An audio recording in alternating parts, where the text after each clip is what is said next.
Roger.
All right, ladies and gentlemen, welcome back to the channel. We are here with the third installment of the tournament scene right here. ZGG number 3. Now let's go into the bracket here. How's everybody doing today? Welcome in. We have Slim. How you doing today? I'm good. I'm good. I'm good. Welcome in, everybody. Happy to talk some Pokemon. It's been a lot of interesting meta development, so I'm interested to see how the rest of this tournament bracket plays out.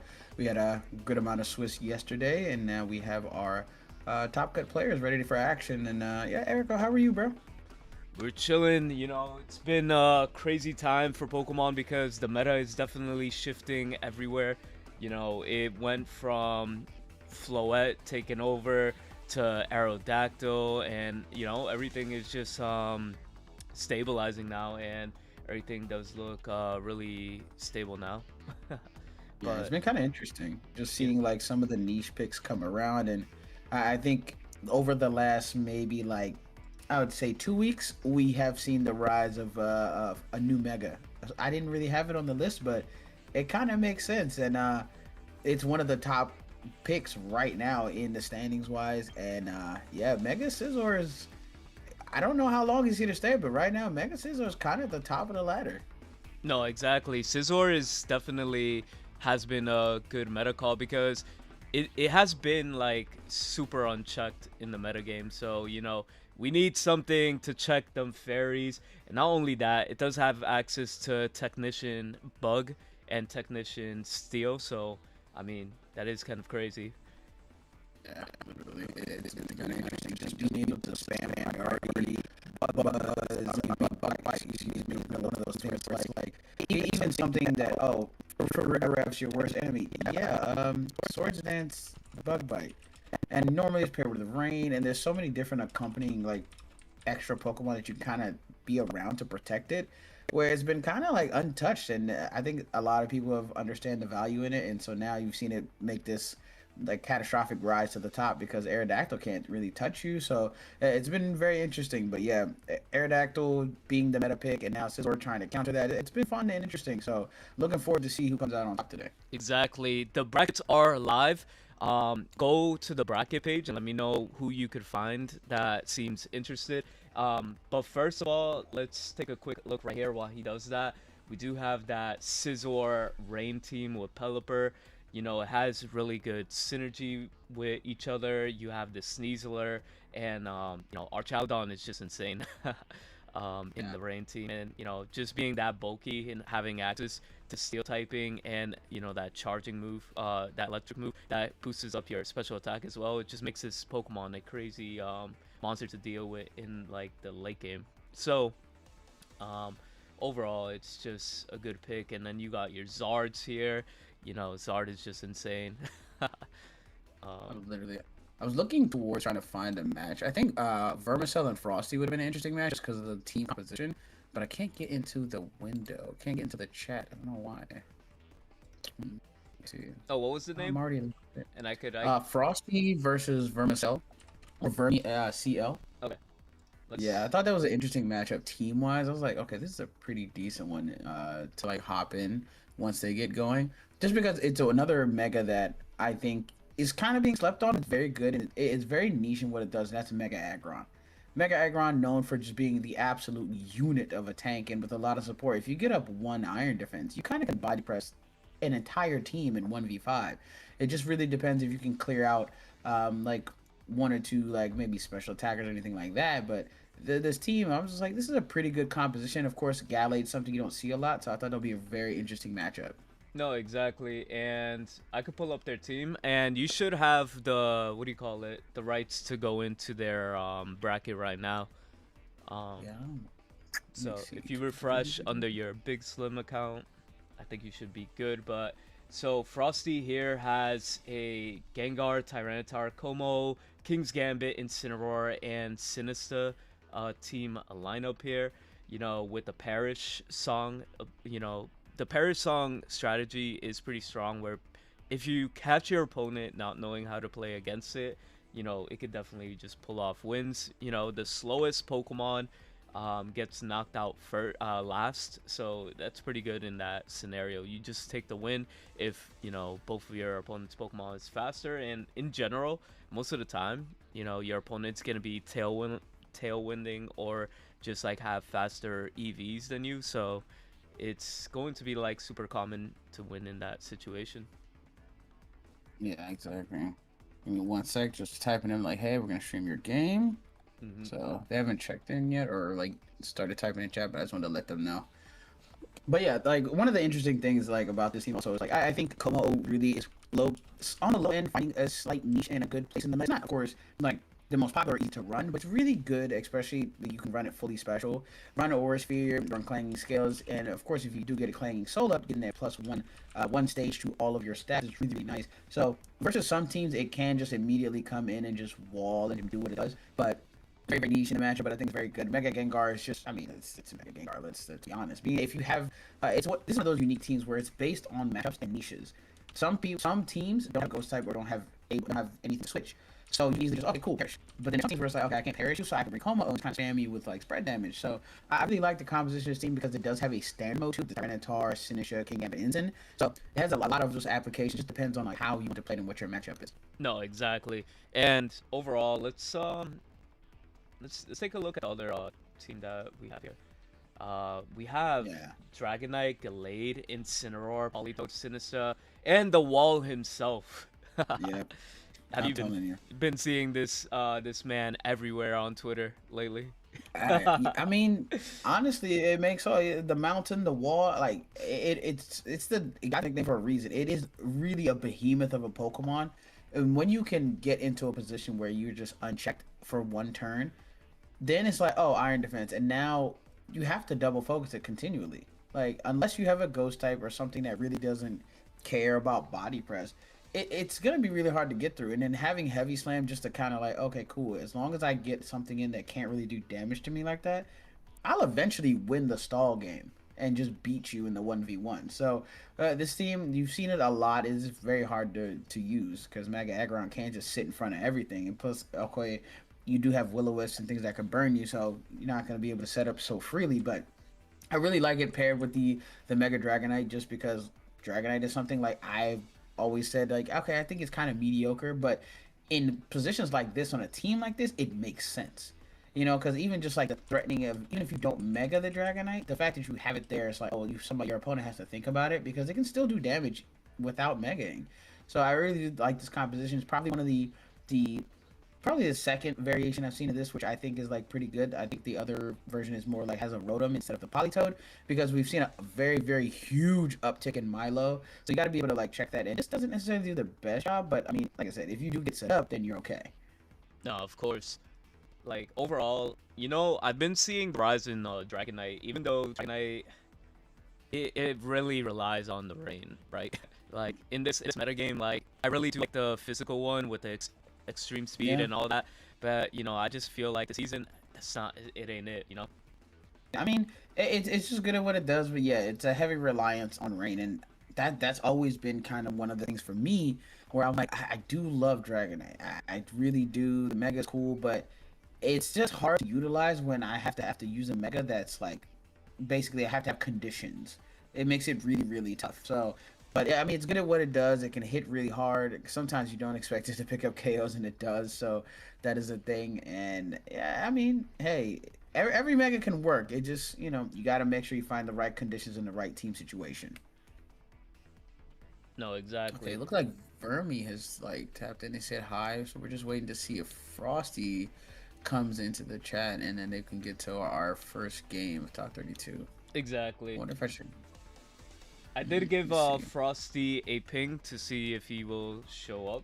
If not, Okay, he's cool. throwing a match. Yeah, he's throwing away a match just like that. I mean, I'm wondering if maybe we should look for another match just in case, but I don't know I'm how down. far we've got. So I'm down with that. We could matches. jump in mid and then we could like follow. Worst Okay, let's case. see. Okay, I went to Primarina VG and they're waiting their opponent as well. They're 7-1. They're waiting for uh Nausta. So it looks like Hmm. okay, Primarina might get a win there. Okay, let's see who else is around. Okay, it looked like Toast and them just started. It's about 6 minutes ago. Oof, okay. You know what? Dakota, I think Dakota the toast Toast. one would be Doka Toast. All right, let's just Yeah, jump yeah, into yeah. that one. Yeah, So just in the meantime, while we wait and see what's happening with everybody else, I'll keep an eye on the Vermi and Frosty to see if they come through while we get into that match. all right, let's get into it. All right, All right, let me see. In the meantime, let me go see what these let me go see what these teams what they got over here bet. because I'm kind of interested to see what this matchup is going to be like.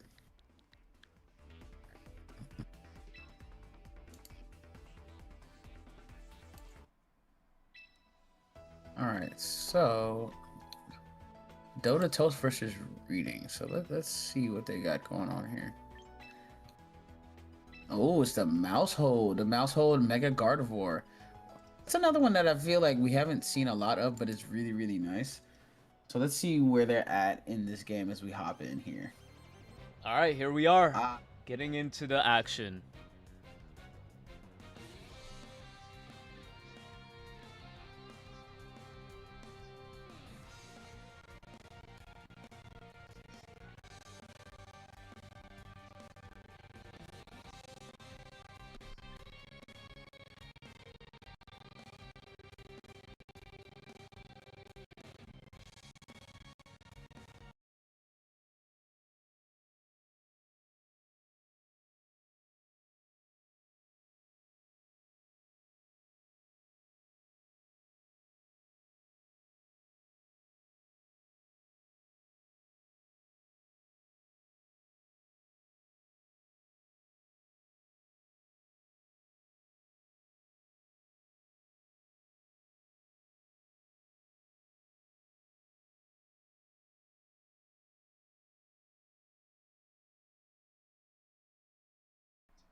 Oh, Jolteon. So that's another interesting one on the team sheet.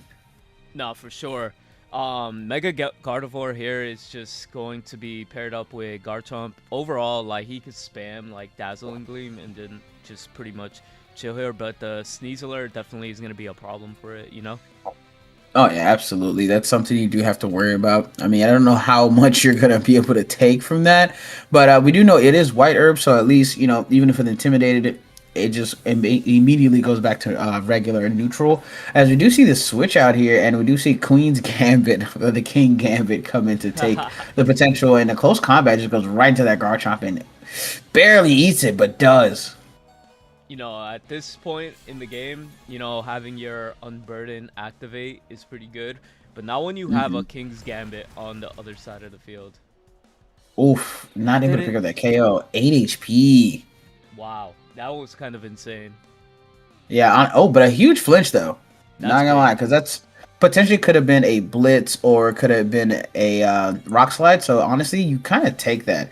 Now the problem is, of course, Sneasler is faster, but at least you threaten Sucker Punch here, and then from there, Garchomp does win a 1v1, even though it's like low health versus the Arcanine. So you can kind of make a read here if you want to, maybe potentially protect and sucker, and then just let King Gambit go down something, and then eventually bring in your Gardevoir back in. But there's a lot of options here. Just kind of depends, even though you are low health. No, exactly. And the simple fact, we entered this like mid-match. Well, not mid-match, but like in the beginning when they both lost the Pokemon.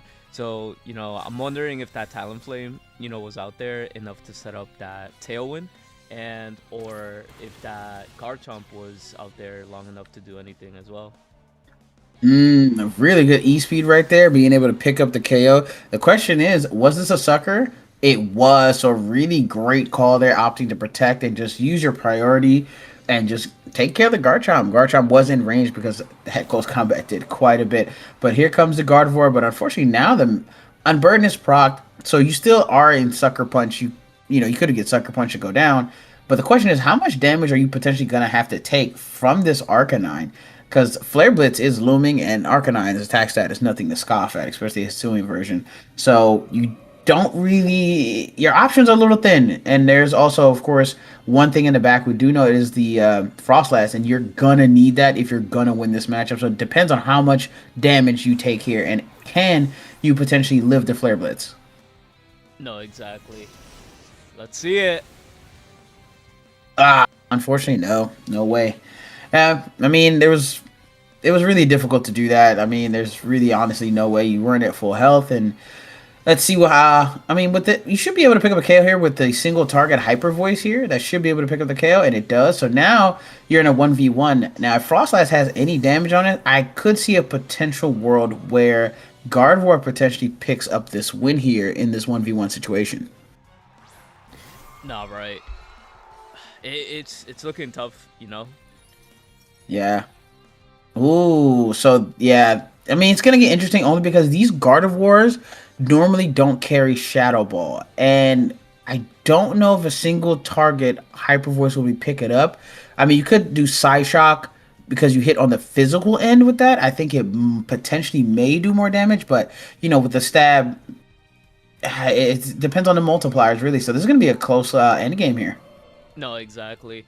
And yeah, it's Mega versus Mega, but the Shadow Ball, let's see if it's enough.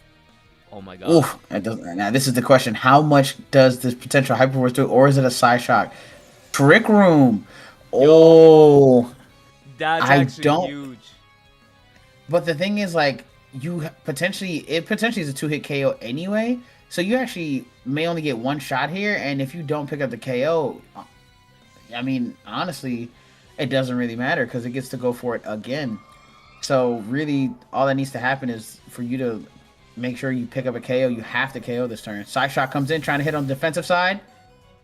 Oh, and just misses out on the KO, and Shadow Ball will pick up. So game one, really a fantastic game we came into actually. So really, really good stuff there. As Reading does pick up the first game, and yeah, I No, mean it's Reading. kind of Sorry. insane. Yeah, that.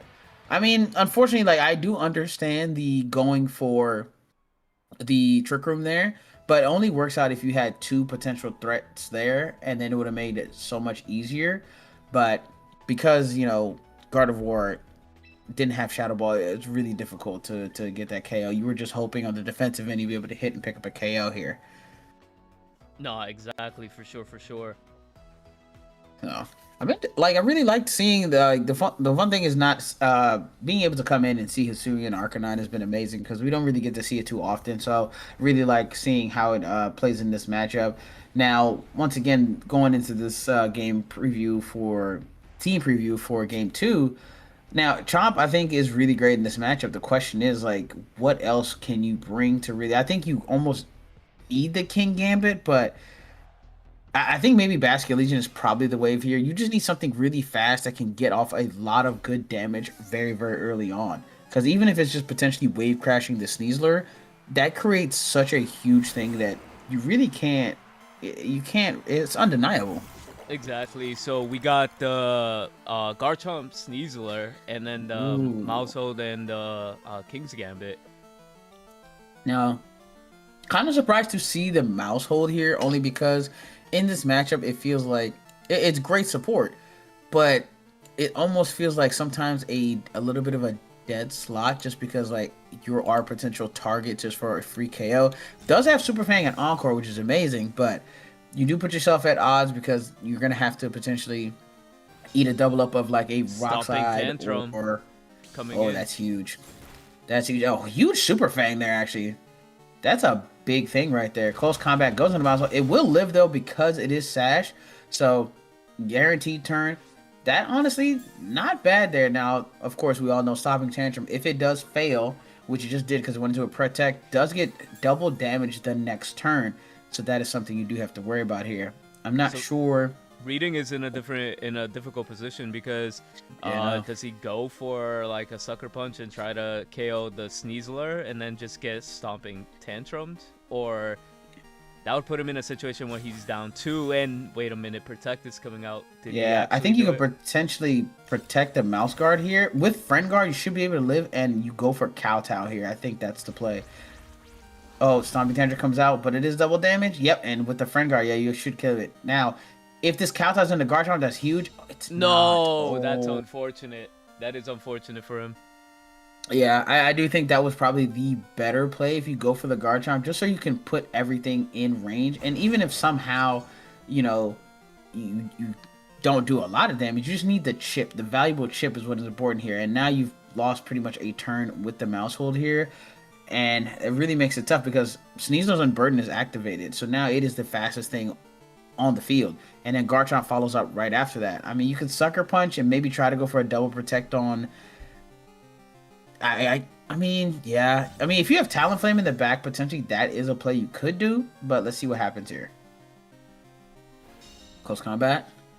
Okay, and now Stomping Tantrum. Yeah, Stomping Tantrum just picks up. So, unfortunately, you do lose your mouse hold here. It did do a good job being able to help live the Earth. I mean, the Stomping Tantrum, and of course with the Super Fang. But really put you. There's the Basculegion. I was waiting for this guy to come out. Are we gonna see the flip turn, or are we gonna see into a hard commit? I think in this position, I think you just have to start wave crashing. Like, you have two things that really are problematic for your Gardevoir or whatever else is in the back. I think you have to just immediately just start going for wave crashes. Now, a Sucker Punch combination with wave crash, honestly think is ideal into the Garchomp. And then you can wave crash again after that into the Sneasler, but it all depends on like what you think is going to happen. So, also, we're just opting to switch here. Okay, so feeling that you need the King Gambit later, and okay, we do see, is this going to be an EQ? And where does this wave crash go into? Stomping Tantrum goes into the Gardevoir. That does a lot. That does a lot. And I think this is one of the biggest things I do really like Basculegion. But a lot of people have been trying to run this bulky variant where it's good and all, but it's not as threatening when you don't have the speed to go with it. I think that's the biggest thing. So not having the Talonflame here, not having a Scarf, now you're just getting outsped, and like once again, unfortunately, you had to switch into your Mega, and you just took over 50, maybe 60% of damage there.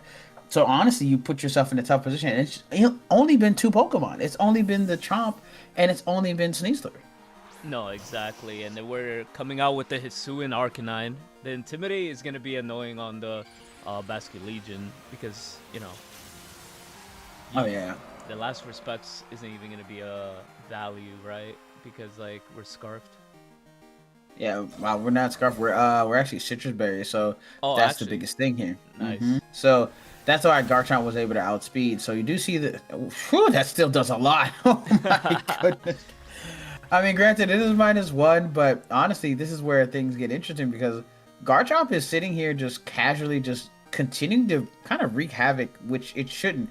The problem is now, I think that Gardevoir potentially is in range for E-Speed. I know it seems like it may be out, but Arcanines are pretty strong, especially with E-Speed. This potentially is the play. So we do see the Basculegion protect. The question is it in range? Extreme Speed, I think that picks up. Yes, it does. I know my Arcanines. So, unfortunately, now you have King Gambit in the back. King Gambit doesn't like either of these two. Doesn't like Stomping Tantrum. Doesn't like Flare Blitz. And right now, Basculegion's at a speed deficit. So, honestly, just a really good lead, and has been very impressive with the Sneasler and opting to just, hey, I don't need my Unburden anymore. You brought in Arcanine, and now you're still in a commanding position. You potentially will go down to any Sucker Punches here, but you're still, no matter what, guaranteed one more attack. So you could just clear out the King Gambit, and then from there, I mean, Froslass comes in, and you're going to be faster with that because it doesn't have Scarf, and you click Shadow Ball, you potentially just win the game here. No, exactly. And, you know, E-Speed not connecting for heavy damage here, but That's a smart move. The Aqua Jet is definitely going to pick up, right? That's a smart move. I think try to call maybe a Sucker Punch, so opting to get their priority off first. As you do see the Aqua Jet come in, Stomping Tantrum goes to the slot. Just misses out on the KO, but does proc the Citrus Berry. Kind of surprised it wasn't into the King Gambit there, because I feel like it was the most pressing thing, because you're not as worried about Basculegion just because you have the speed advantage. So kind of surprised that was the move of choice there, or the target of choice. But either way, Sneasler can come in with Fake Out. You still should have your Froslass here, and you're going to be faster. So that's what really makes the difference here, and you should be able to pick up a potential KO here. But you might have to play a little bit of protect games because you just don't know when King Gambit's going to protect, because this is obviously a turn you could sucker punch, but you know, Basket Legion having protect makes it a little bit more interesting, but at least you don't necessarily have to worry because you do get a physical buff in the snow when you're the Frostlass. So can you take a Last Respects or a Wave Crash or a Sucker? Probably not. It's a question mark. I'm not sure. But you do have a lot of good options here. But Frostlass should be able to get through this. We do see the Protect come in on King Gambit. The question is, where does the... And it was a close combat right into that slot. Now the question is, Frostlass should outspeed and goes for the sub. That's actually huge. Yeah, I actually kind of really like that because it's low-key another layer to play where it's like, just in case you do sucker punch, I have sub. So I can sub and eventually you have to deal with the close combat. I'm going to keep clicking close combat and eventually the Queen Gambit go down and I'm faster than the Basket Legion. So eventually when I'm ready, I can just go for the Shadow Ball and KO the Basket Legion. So honestly, that was a world-class pinning play and that even I kind of forgot about because yeah, you could just sub and then eventually your King Gambit is going down. There's nothing you can do about this. Like unless you maybe double protect, triple protect, and I call everything wrong, either I get a sub or you're going down. It's one or the other. So I really, really like that play. No, exactly. It's just like it's pretty much insane in this scenario. I mean, Last Respects is on the table too, but looks like we're locking in with the what do you call it, Aqua Jet for sure. Oh, we went for Sucker. Now it's a 2v1. Interesting. Well, this makes things a little bit more interesting. I do like the sub play, but it's yeah. So, well, the thing is now you have to. Ooh, this is kind of odd actually. Wait, because the double priority. Because right now King Gambit's actually in a really good position because Sucker Punch. Yeah, Sucker Punch break. Aqua Jet shouldn't break because it's -1. So you have to Sucker Punch here. Oh, yep, didn't go for the Sucker Punch. Yeah, the -1 from the Arcanine was. Oh my god! That's just huge. Because whatever. No way. Kowtow Cleave is just gonna knock it, break it. Oh. That not being able to pick up a KO is huge. Oh, this is another weird turn where you don't want to sub because they could call that, but this is weird. Aqua just not picking up. It won't break the sub. We saw that. Oh, I don't know what you do here. No. Is it a sucker? Oh, getting it correct. Yeah, called in sucker. Yeah. That's pretty huge. Because if that was a potential just kowtow there, I mean a sub there, you would have been okay. Got another sub up. Aqua Jet wouldn't have broke. Then they would have had to do the turn again. But it kind of huge that Frostlass wasn't able to pick up everything. Such low health. You would think it was able to pick up, but really well done there and a heck of an end game. No, exactly. It's kind of insane how it the way it played out. It's just overall like insane. But you know, we do have, let me see. They are going into game number 3, so let's get into readings POV. Yeah, absolutely. It's been a fantastic game so far. Nah, without a doubt. So okay, looks like Frosty missed out. The Frosty not here still. Wow. Well, looks like we know what's gonna happen. Exactly. But we are getting some top 16 people in here, so I'm already scouting and gonna get that next match set up. Okay, I'm gonna go ahead and award Vermi the win just because Frosty ran out of time by now. It's W. It's 2:37, so unfortunate way to go out. Top cut match.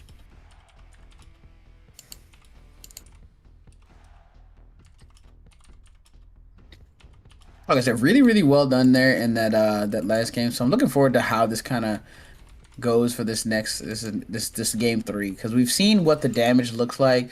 Uh, we've kind of I think maybe some prioritizing maybe the King Gambit I think is what you kind of need to do just to guarantee your Frostlass gets to like have a little bit of ease. But oh, an interesting switch up here. We're going for the Sneasler and versus the Sneasler versus the Talonflame. So both Garchomps here. Priority Tailwind is something that's a thing. Of course, Acrobatics, because there's no items, immediately should be able to have the potential to pick up the Sneasler here. I do like the Talonflame adjustment, making sure you're guaranteed, like, hey, I need speed to win just to make sure I put myself in a better endgame scenario. Just because, Basque Legion, it doesn't have the Scarf, so it's not as, a blunt force trauma response type of Pokemon where I can just bring it in. Oh, click wave crash lash respects. So I really do like this adjustment here. Now the question is, what's going to be the move of choice? I think protect always has to be it. So you do kind of force a protect, but we do see just Dragon Claw. Oh, this is just straight attacks here. If the Sneasler goes for close combat, this is going to be huge. No, exactly. Rock The Rock Tomb. Tomb. I've been seeing that actually on the ladder. People have been messing around with Sneasler because like What a Rock trade. destroys what do you call it, Charizard. So it's a very Yeah. good call. Honestly, I really any type of speed tech or just having a rock move for all these flying types really does make sense. We've been seeing in the meta as well. A lot of the Japanese players, they've been teching to live the dual wing beat. So that's Yeah. a thing that so honestly, really do like everybody trying to like find different ways around. Still use one of the top Pokemon, but find different ways around it. Now, this is an interesting spot because we have priority Tailwind here, and Sneasler is gone, which is huge for the program because now King Gambit potentially in the back gets almost free reign here. You can go for another Sonic Tantrum. You can potentially just go for a Rock Slide that will do a lot of damage. Either way, your Garchomp has done its job. It got rid of Sneasler immediately. You get Tailwind this turn. Now, the one thing you do want to do, I think, is continue to apply pressure. I don't think you want to let a Frostass potentially just get a sub up for free. So I think you potentially have to go for a Rock Slide. Unless you're more worried about the Garchomp, then you target that. But you want to make sure you get maximum value out of this turn because you know you're going to lose your Chomp this turn. No, exactly. And then we go here for the Mega Evolution. Are we gonna go for the Aurora Ooh. Veil here, or are we gonna So get opting greedy? for Protect. So Drag. Wow. Do you think that was actually like a hard Oh. read? That because I don't think. I think that was a bit greedy. I think you always just go for the tailwind here because now you're losing your speed advantage. yeah. But I mean, honestly, I think it's not the end of the world because, like you said, you didn't protect that turn, right? So next turn, if it is the King Gambit, then it's fine because then it's like, oh, okay, cool. Like I can just come in with but it's the Gardevoir instead. So let me think. I think this is a potential game where there's no way they didn't bring King Gambit, right? Um, I feel like it's a must in this matchup. you have to because you have a Frostlass here, so and Because Frostlass is gonna be the threat, right? Because that's their advertised Mega Evolution. so that's what like, what's throwing me off, right? I immediately seeing Talonflame think, okay, you didn't bring King Gambit, you brought Basque Legion. But letting Talonflame go down without the Tailwind, and now you lost your speed prioritization of getting Tailwind up. You kind of put yourself in a tough spot now because you're getting outsped throughout the rest of the matchup. So that's why I'm like, okay, maybe I'm missing something, but huge blizzard there. Of course, Chomp does not like that. Even if it was a full health, it would have went down. Gardevoir taking a good sizable amount of damage here. This potentially could be Trick Room, but instead it's a just like Hyper Voice, and honestly, that does a ton to Frostlass. But the question is, what's in the back? Basket Legion is in the back. Are we gonna see the return of that Aqua Jet? See, and this is why I thought it was kind of odd, just because what else would you bring Talonflame for if not for to make sure your Basket Legion is always moving first? Now we've seen we've seen the speed brackets. It's not gonna be going first, and so you have to lock yourself into Aquajet. And then the problem is your Gardevoir is also like in a kind of a tough spot because if you Aquajet the Arcanine, you get Shadow Balled, and then next turn Garchomp's in the back with I don't know, like yeah, I mean honestly, in a Garchomp versus Earthquake might be able to pick up the KO. Single target Earthquake, there's a chance. I mean, it all kind of depends on how this turn plays out. You could potentially protect the Arcanine and call it, but we'll have to wait and see. We do see Protect from the Mega Gardevoir. Where does the Aquajet go? Aquajet goes into the Frostlass, Which is picks it up. fair. It kind of is the threat here, and you know Arcanine is not gonna knock out this Basket Legion. That's a tough one. Oh, I mean, That was a great call for him for yeah, Toast. that worked out. But the But I mean, Garchomp is okay. here. I just feel like this Arcanine and Garchomp are definitely not in a favorable position right now. Yeah, they're not. After just having Basket Legion just like being able to put so much pressure and getting that call wrong, really kind of.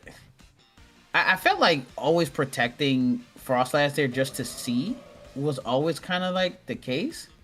But Aquajet really kind of doing a number of being able to pick up the Frostlass there.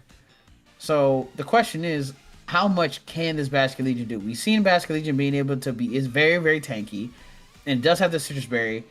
Can you play around that? We do see Extreme Speed come out. This may be an Earthquake. I would not be surprised. Aquajet comes out. It crits. That is -1. It does crit. It does get the rough skin damage. Yeah, we're just Earthquake. And the question is, I just don't know if it's enough. Like, that's the thing I'm worried about. Because if Aquajet... it's going to be close. I think you live, so you should Earthquake again, single target, and you should be able to pick up. Oh, there's a Citrus Berry. Nah, it's a wrap. Oh, that's a tough one right there. Do you have to potentially go for a flinch? I just don't know. I mean, they could get Last Respect, so you don't have to take recoil. This is gonna get tough. Earthquake comes out, doesn't pick up the KO. Oh, it's single target, doesn't wait. Hold on. Last Respect, yeah, that's game. Oh, Basket. Listen, I was wrong. Basket Legion, I shall never doubt you. I shall never doubt you, Basket Legion. Heck of a game. I need to carry one on my squad every time. No. Oh, I don't play without it, but I'm just not used to seeing these bulky Basket Legions with a Citrus Berry, but really showcased today. I've been always so used to the Scarf, so you have that priority speed you need to get off a lot of damage, but this kind of bulky, like I can still hang out, take a lot of damage, and KO back Basket Legion. Maybe a new wave because it really showcased itself today. No, it was great games, but let's jump in back on the Limitless page. What's going on, guys? Welcome back. If you guys are just tuning in, we are heading into top 16. We have Big Slim here and myself, and basically make sure to sub to the channel. Go check out Big Slim on Twitch, TikTok, and YouTube under the Big Slim World. What at? Oh yeah, the Big Slim PKMN Pokemon. So yeah, There we go.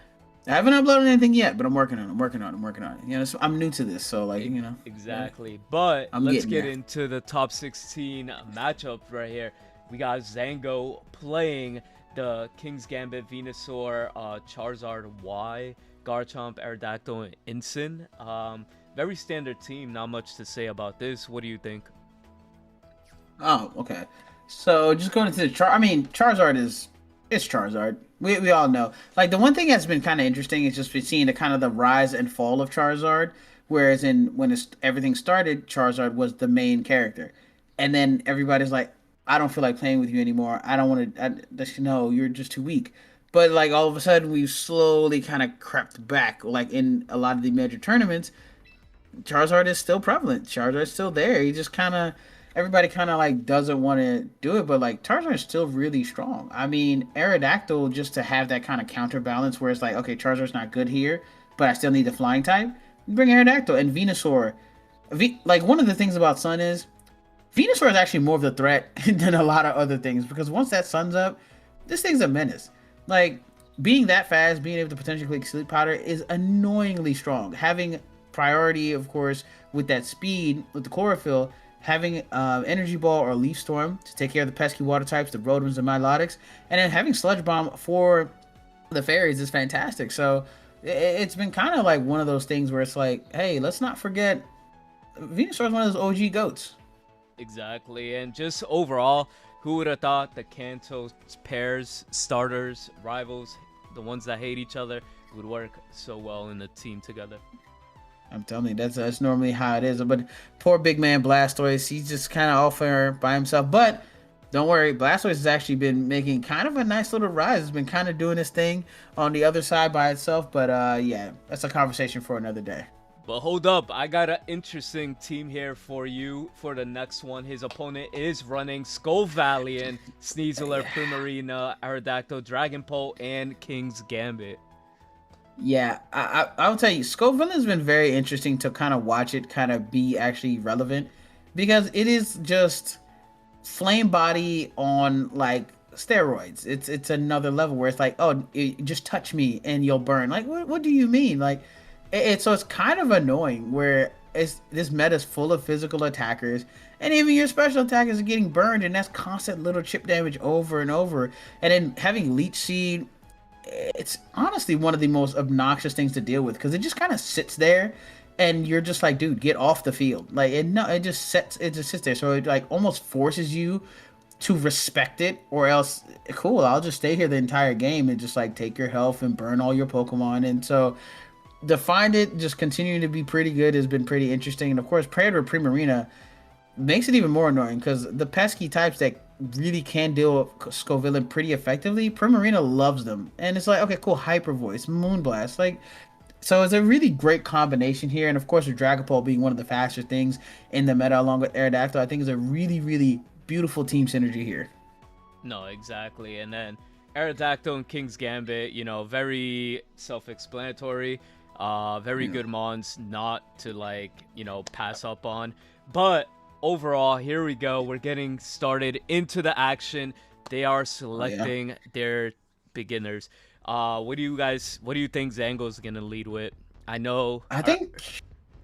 Oh, they're go ahead. Heavy on the sun. Are they gonna go basic with the Venusaur and Charizard? Or are we gonna set up the Tailwind and maybe an Instant here? Because we don't. I mean, Defiant. I guess. The King's Gambit will definitely make Zango think twice before sending out the Instant first. I definitely think Charizard is something you lead. Whether or not you Mega the first turn is huge because you need Charizard for the Scovillain.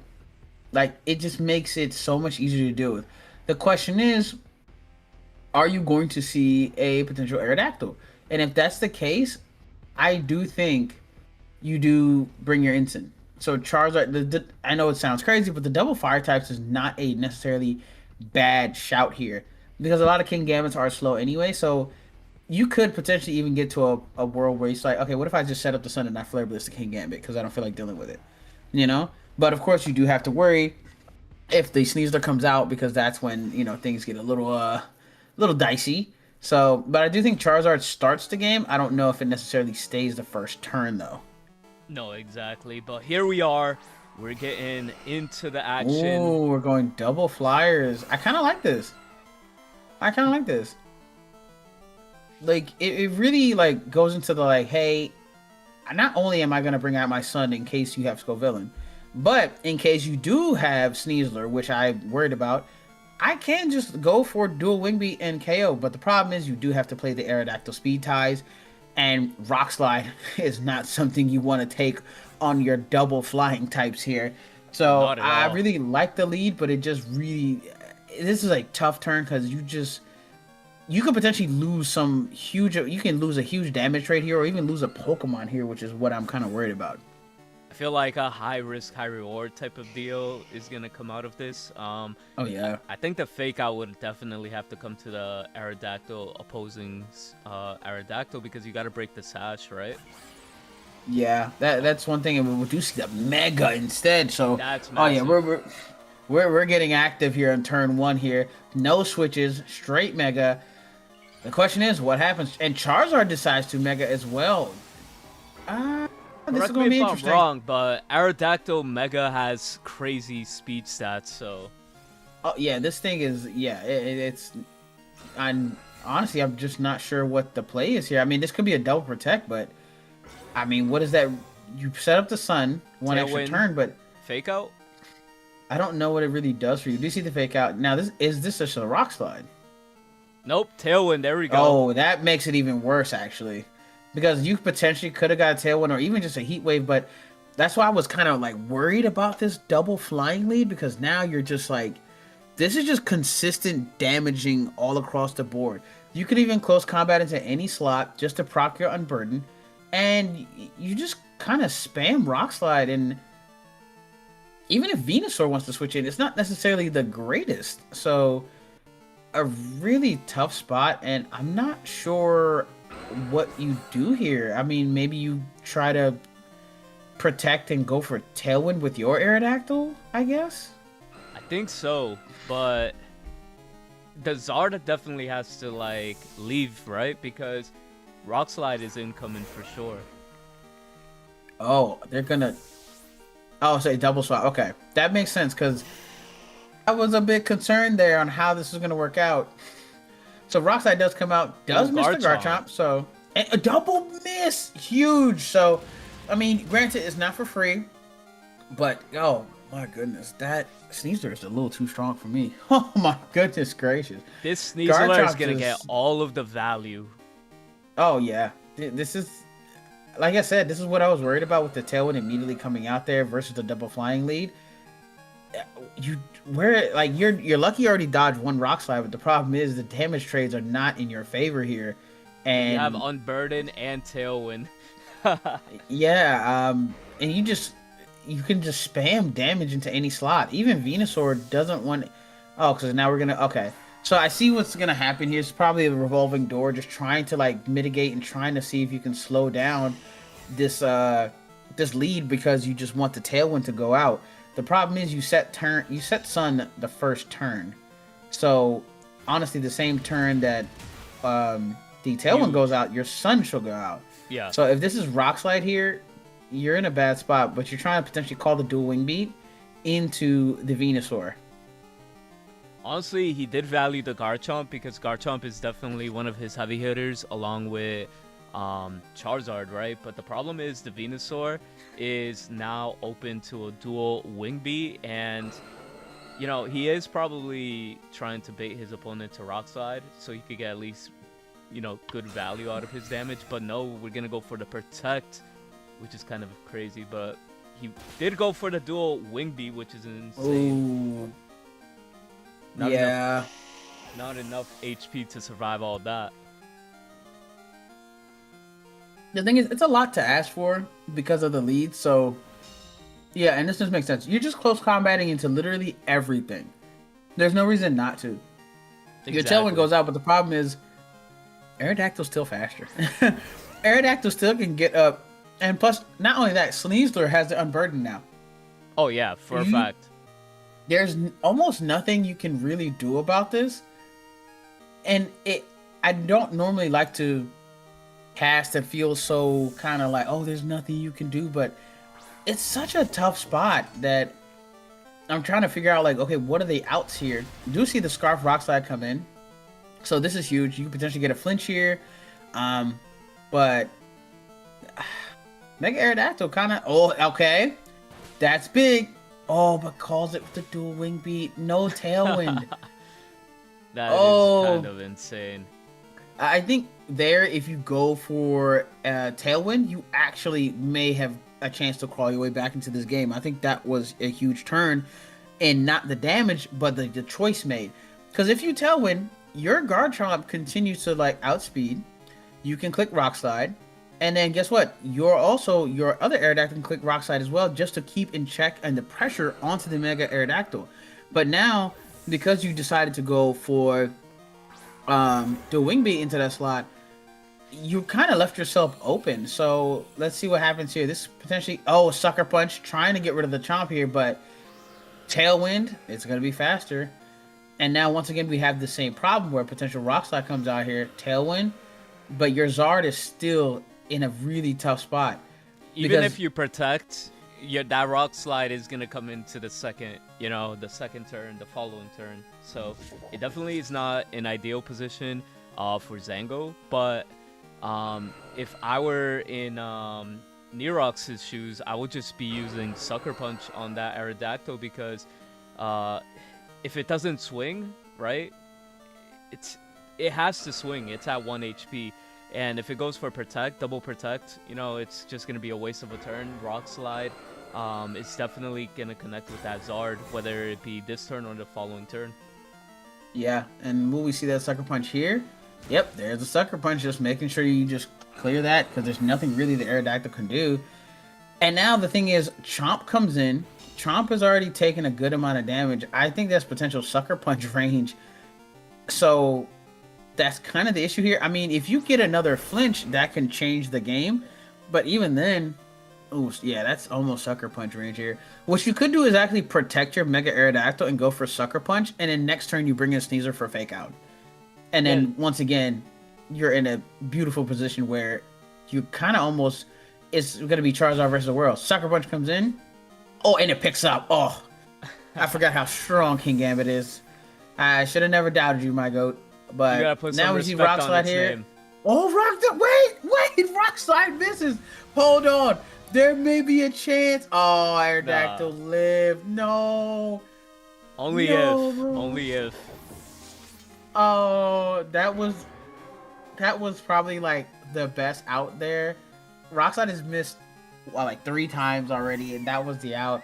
Oh, and here comes. Oh no. Yeah, you don't want to be in Zango's shoes right now. Yeah. Oh. That's rather unfortunate.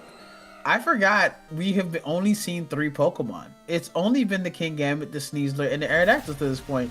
We completely forgot there's another Pokemon. There goes the Rock Slide. Primarina just was the icing on the cake. That was the cherry on top there.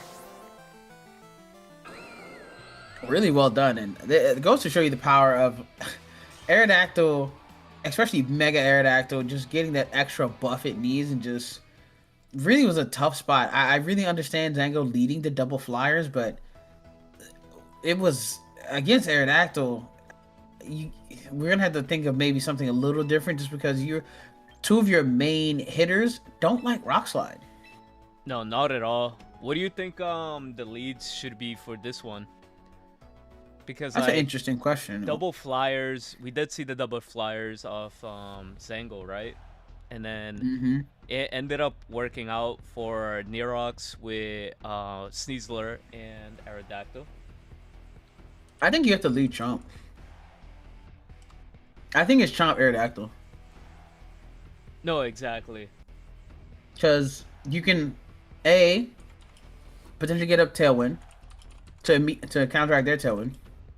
B, even if you don't necessarily get up Tailwind that turn, you can go for Stomping Tantrum into the Sneasler and get it out of there, because it did way too much that last game. And then you can just like kind of do around, because like if you have Venusaur in the back, you can immediately switch into a Rock Slide or something like that. Trying to think what else, if you're Zango, you want to bring. Ensign is not the worst shout here. And then probably Zard, because you're going to need Zard for the end game. So I wouldn't be surprised maybe something like that. But yeah, let's see what the leads are. I do think Chomp is like super huge in this. Like you kind of needed to get maximum value out of it. There's the Ensign. Okay. I respect it. Because not just that, you calm down the damage on the Aerodactyl. Now, granted, unfortunately, you're going to lose the Fake Out turn, but that's okay. You can live with that. Exactly. And overall, I like the call out here. I mean, you have to, right?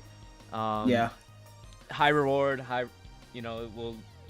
risk, high reward. There you go. That's what I was looking for. But that will definitely play out on your favor. And Sneasler is not going to be doing that much damage right now, so which is great. Yeah, no. And we are going to opt in for Mega. Which honestly makes sense. There's no reason not to. The stat changes too. Yeah. Getting real prehistoric here. Okay, the question is, so just trading fake outs, no close combat here. The question is, what's the move of choice that Garchomp? Yeah, Stomping Tantrum, I feel, is always the way. You have to get this thing out of here. Like, do see the sash, but that's okay. Like, what can you do? I mean, it's -1. So, and if it hits you, then it's going to go for rough skin damage. I honestly think this is a pretty decent turn right now. You kind of like where you're at. Just because Aerodactyl can't really do much. And then Sneasler really doesn't... I mean, it's going to try to go for close combat and pick up the Ensign, but you potentially could switch into like a Primarina here. I mean, not a Primarina, but a Venusaur here and eat that and just be okay. And then you just continue to just like do Stomping Tantrum damage. Because look at what's in the back. Like, nothing really like Stomping Tantrum that much. At least until you get into a better position-wise where you can like take out the Chomp and then switch moves. Nah, true. And here we are gonna opt in for Protect. Oh, the Protect Ensign! Sometimes I forget it has a free move slot. Yeah. But honestly, worked out perfectly for this one because that's exactly what you need. Rockslide does come out, hoping banking on a flinch maybe, or trying to call maybe a switch here. But, and does get the Stomping Tantrum off. It's huge. Okay. So, Sneasler down. And all of a sudden, this game is a little bit easier to breathe. There's no close combats going into every slot. So, that was a huge thing. And Aerodactyl being at -1 is actually like pretty prevalent. Now, I wouldn't be surprised. Yep, there's the Prim. Now, the question is, will the combination of Hyper Voice and Rock Slide pick up the Ensign? Because you could potentially go for a parting shot here. But, you know, it just kind of really depends on what cost. I think Venusaur in the back is going to be very prevalent here. Because it can switch in. You can hard switch the Ensign. And then continue to maybe go for Stomping Tantrum if you don't think a Moonblast is coming out. Because you can take a Liquid Hyper Voice. Liquid Voice Hyper Voice. You can take one. And then you can potentially bring back an Ensign. And just like have Fake Out active in the next turn. So I think that's a potential play here. No, exactly. And overall, it's just insane. We're going to see a... So, opting to preserve the Garchomp. You know, so King Gambit comes in. Can survive. Not bad. Rock Slide. Rock Slide? Okay, so it looks like... So thinking this is going to be just a straight Moonblast here. And if it is, and if there is a special attack drop, that could give exactly what you need. Hyper Voice comes out. Ensign does live. Really well done. So now you can get off a free parting shot here. And here comes the Citrus Berry. It's going to get a little bit more health back. But it flinches. That is insane. Yeah. I mean... You're still in a pretty decent position. Of course, you didn't like that. You wanted to like get a free switch in, but the combination of Rock Slide and Hyper Voice, looking at that damage, shouldn't be able to get it done. So you might be able to just hit Prim with a free Iron Head here, or even the Aerodactyl, because one of these two gotta go. It just depends on who you think you can potentially knock out first. But opting to just protect here, doesn't want to risk it. Just gonna let the Ensign go down. It already did its job.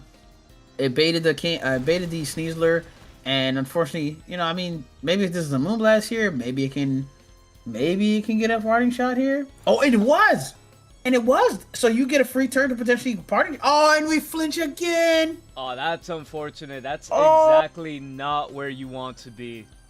That is the two moments where you could have preserved the Ensign and swap, but now you. Oh, that unfortunately.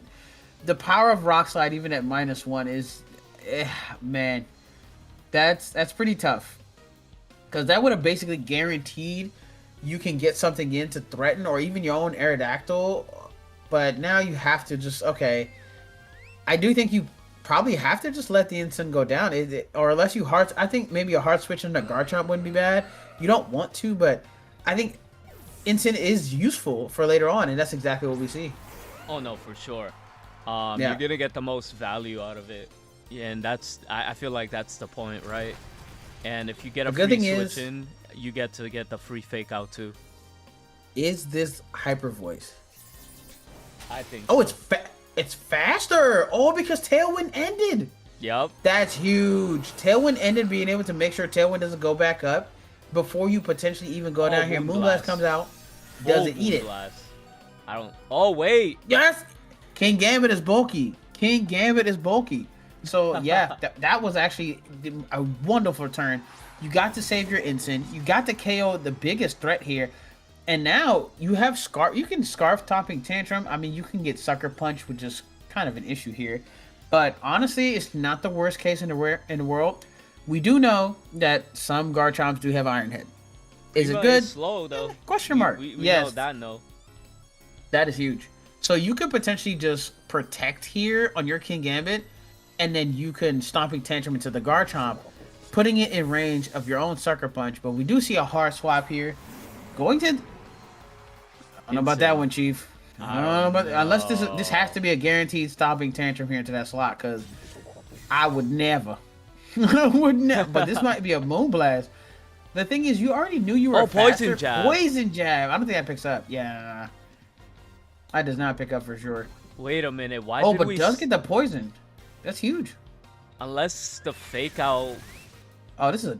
No. That's not bad. I don't know. So I'm a little curious about that, just because you gave the King Gambit a free +1, and the problem is now your Garchomp just took a lot of damage. I think the priority now is to try to get rid of the opposing King's Gambit here. But I do think Charizard's in the back, so yeah, I think this is fine. So you should be good. Because why else would you lock yourself into Poison Jab unless you had a guaranteed way to deal with Primarina? Yeah, and there's the Charizard, which makes utmost sense here, because even if you Heat Wave here, that actually even picks up Primarina from this range. Like there's no way it doesn't. And yeah, once you put the Sun up, a Hyper Voice really is not gonna do that much. So unless you like crit +1 Sucker Punch the Charizard, I think this is locked up here. But you know, we've seen some interesting things in this game so far, so let's just wait and see how this plays out. No, exactly. It's just kind of insane how everything is, you know, playing out. Yeah, the two Rock Slide flinches into the King Gambit being faster than the Prim. KO the Mega Aerodactyl has been huge as we see the Mega here. But there it is. Alright, what's the move of choice is the question. I think this should be always Heat Wave here, but let's find out. Sucker Punch. That +1, wow. oh, almost picks it up. Now, there's a world if Heat Wave does miss, then this game is a weather ball. We ain't Ah, playing no ball. chances. I respect it. I respect it, because you just do not want to miss a Heat Wave. Why not just go for the guaranteed damage there? That is exactly how you're supposed to play. Like, don't leave anything up to chance. So, Primarina ticking away with Poison. Unfortunately, not going to be able to pick this up. It's Prim versus the world, and unfortunately, Prim is just not... doesn't have the offensive capabilities for this one. Yeah, and the simple fact, too, is... You know, we're going to come into a forfeit, so it does look like we're heading into game number 3, right? Oh, yeah, that was a really... Zango really bringing this back from, unfortunately, a really tough game 1. And opting to just be like, hey, my Garchomp's super important here. And just finding the perfect turns. Because, okay, Tailwind went up too fast. I can stall this out really easily with the Pokemon I brought. Ensign, a really, really good bring. And then I think what the most important part was really locking in like, hey, I'm going to bring Ensign and make sure this Sneasel is not a factor. And that made a huge difference in this game plan. Now, what do you think the leads are going to be now? You know, I don't think that Ensign might come out because, like, now Nerox has to respect the, the Ensign. That's what I feel like, because I think that, like you were mentioning, I think that's what cost them the game. Okay, this is going to be interesting, but... We have not seen Skull Valley out. I think you bring the Skull Valley. I'm not gonna lie to you. I really do. I think this is, if you're gonna bring it, I think now's the time, because physical attackers have been kind of the issue here, and then plus you can set up Leech Seed. I think it's now the time you bring it, and I think Prim has to be a more determining factor from the beginning than anything else. So let's see. We could be wrong, but I do think Skull Villain plays a huge part.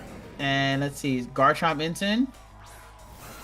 Okay, there we go. Hey, tried and true. We're gonna keep it the same. We're just gonna play things a little differently. So we saw how game 2 broke down. It was the Sneasler bait into just like, hey, I'm gonna go for a Sonic Tantrum. Will that be the same case this time around? I think we just go all out, right? Because that It's interesting Sneasler taking it because out actually I made a don't world of think a you want to difference. lose your Sneasler so early. But like, I think you potentially bait here and just hard swap the instant and still go for Stomping Tantrum. Because you've done what you needed to do. You just needed to, like, oh, put them at -1, and then you can start pivoting. No, exactly. Or even protect your instant and Stomping Tantrum isn't a bad play. Like, you have so many options versus the Sneasler. Because as long as the Sneasler can't do the damage it's doing, you're okay. Hmm. I really want to see the Scovilla. I really want to see the Scovilla. Because could you imagine just like, okay, Garchomp, you're going to get burned immediately. Man, if you're looking for that, you better be hoping Nerox wins for the next couple matches. I mean, we'll have to see. Okay, Fake so out. just trading fake outs here. But this still should be a Stomping Tantrum right into that slot. Oh, we just going to go for Rock Slide. That does some good damage. It does. It does. That's Or are we some going to go good for damage. the Tailwind? Yep. Here Yep. we go. Seem like no matter what, always Tailwind's going to go up first turn. I think you have to at this point, you know?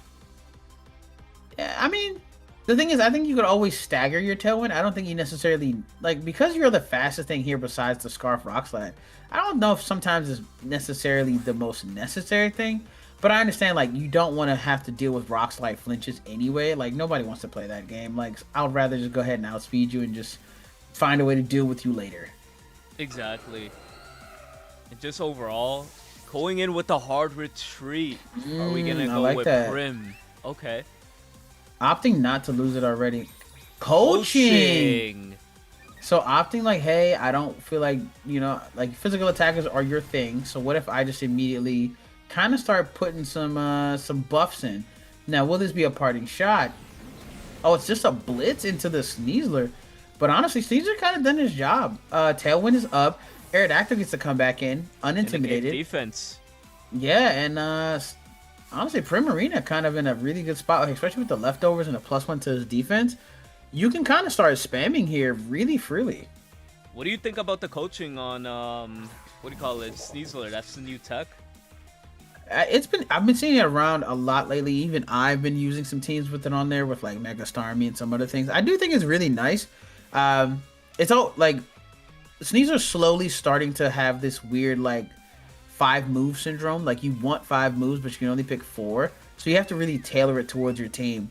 I think in a team like this, I really do like it because the Mega Aerodactyl can get a buff, the King Gambit can get a buff, and the Primarina can get a buff. So it really does make sense. And of course, the Charizard X team, if you've seen that around, that it makes sense on that. So I think it's very interesting. I think the Rock Tomb tech is another really good one. That's honestly I might even add because I really liked Rock, and we see a Calm Mind as well. Oh, this Prim is ready to win. This is the end game right here. The Prim has +1 to defense, +1 to attack, and now Spadef and special attack. We're in a really good spot right now for the Primarina because until Tailwind runs out, which is, I believe we have 2 more turns of Tailwind, you can kind of spam damage and nobody on this side wants to deal with it. King Gambit, I don't think +1 can take a Moonblast, but even if it goes for Iron Head, because of defense boost, should be able to take it pretty comfortably. So honestly, I think you're kind of in a nice spot where you're like pretty comfortable. Because even if Charizard somehow comes in, Solar Beam's not gonna KO now because it's not stab, and you have a +1 Spadef boost. No, exactly. And don't mind me, I'm here looking in the future, but I think I picked out a crazy match for next set. We have a like Pokemon we have not seen in top 8 in a long time, or ever. Is it a Pikachu? I'll save the surprise when we get there, but that knockout was insane. This Primarina is a tank. I can't tell you how many times whenever you see like a Calm Mind or a Dragon Dance, and you're just like sitting on the other side, it's like, damn, how am I gonna, take this down? I think that's what the thoughts are right now because even if you poison jab it, it's not enough anymore. It's not stab, and they have the defense boost, so it's like, I don't know how you like if you're Zango, you have to double here with poison jab and Iron Head, but the problem is I feel like that's very susceptible to just like, okay, cool, protect. Like, and what can you really do about that? And then you can get free damage with your King Gambit. So it's a weird position to be in. But like then again, I'm pretty sure you can comfortably take the double up and KO back. So I'm not sure what you want to do here. We do see the King Gambit go for protect here. I mean, going this for just a a double hard protect? Moon Blast would be pretty good here. This might be that. Oh my goodness, Ironhead. Ironhead We can got the flinch. defense. Oh, that does Oh. nothing. It flinched.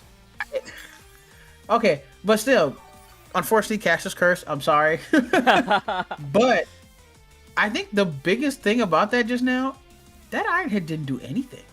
Like it tickled.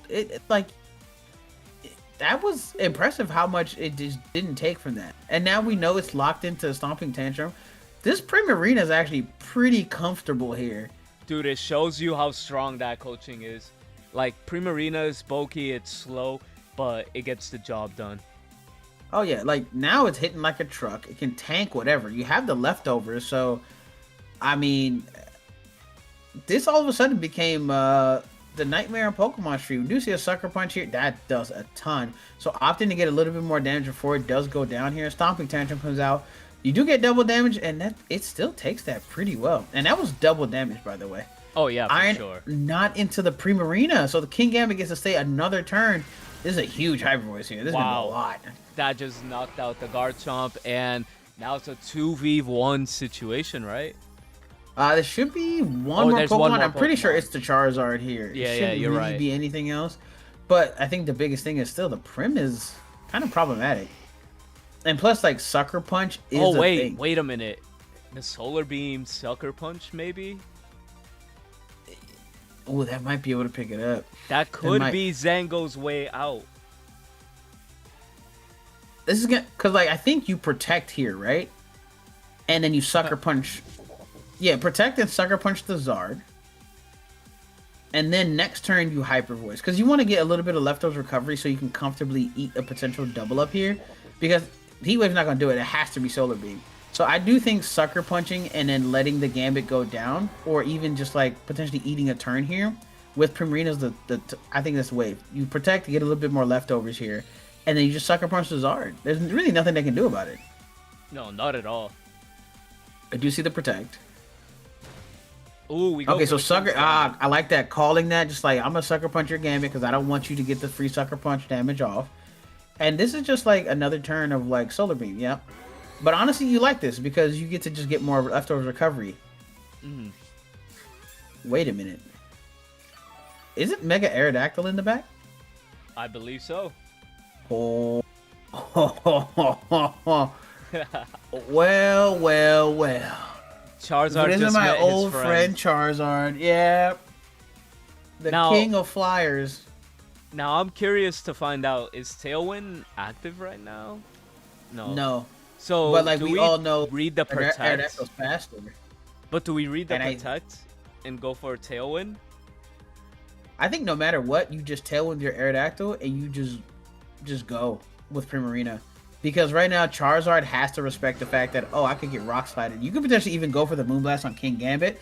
And then the thing is, like, Charizard has to pick a target. It can't KO both. And it also doesn't like not having the speed. So honestly, this is your call to make. Honestly, I would just go for Tailwind with the dynamic speed. Primarina will outspeed, and you can just pick up. Yep, it's a Tailwind. Really good play there. And now the dynamic speed, Primarina should go first. And even with the sun up, it should be able to do, yep. King Gambit lives on one! Oh my goodness. But honestly, this is still okay. Because, like, I think you eat this. Oh my god, Charizard is so strong. Excuse me. No disrespect, Mr. Zard. My fault. Zard My is the bad. GOAT. This bad. turned out hard. Oh, Well, man. actually, We need that I Rock still Slide. yeah, I was about to say, you hate to be in a position like this because it's kind of scary, like low key. Hey, Because you can I'm miss. I don't want to cast this curse, so I'm not gonna say anything. But there, it's still, still in a commanding position because of Tailwind. You just Sucker Punch is definitely gonna land here on the Aerodactyl, but it's that Rock Slide, man. yeah. Yeah, I'm not gonna say anything because I don't. I already called one by accident, so Is Sucker that Punch comes enough? out. 19. Oh, It hits and it both. doesn't miss. That Huge. was huge. Whoo. Nerox taking it with the rock slide. Rock slide is insane. I that was when you have to pray on rock slide, hits. It's a scary feeling because I that know, the bottom right? of your stomach, you just ooh. Because if you missed, oh, you're so mad. But that was a really, really great game. A beautiful 3 game set there. Hold up. If you thought that was a great game, a crazy Wow. game, I have a surprise for you. This top 8 matchup is going to be insane because we're going to have Script VX versus Belly Thanos. Now, I want to go and hover on their team real quick. Um, Oh, we have a Feraligatr, a Mega Feraligatr in top 8, and this guy is 8 and wait. 2. 8 and 2. I'm okay. Yeah, yo. Shout out to my boy for Alligator. Shout out to Belly. It's been a long. I've been low key like in the lab trying to put together like a team, a for Alligator team, because I really do love for Alligator. It's one of my favorite starters. So to see, It's oh okay. man, This is oh going to be a man, treat for everybody in here because we have not oh really yeah, seen a Feraligatr perform this high.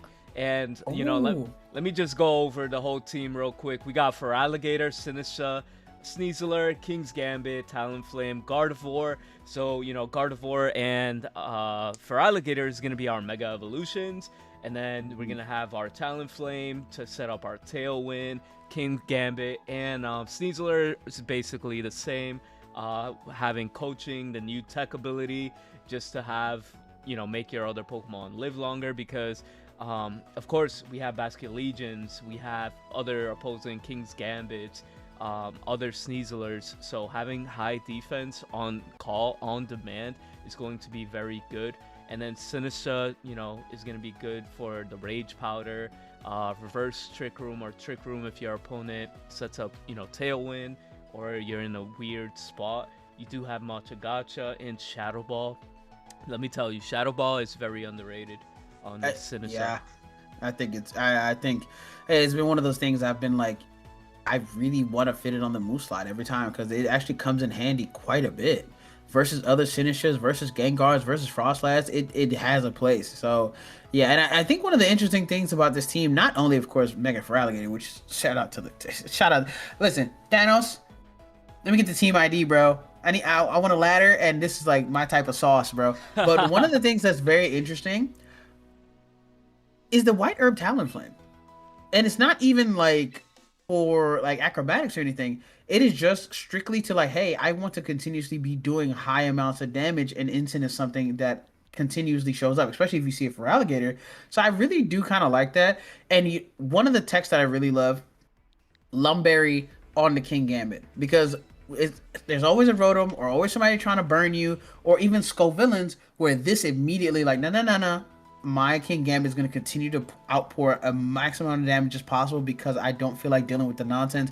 And the ability Poison Touch instead of Unburden, really interesting there. So every attack potentially have the chance to poison is huge there. So it's like adding like low-key residuals onto every attack where it's like, hey, every time I even touch you, I potentially like, it's a poison chance. And I'm just like, honestly, that's pretty good. I like that.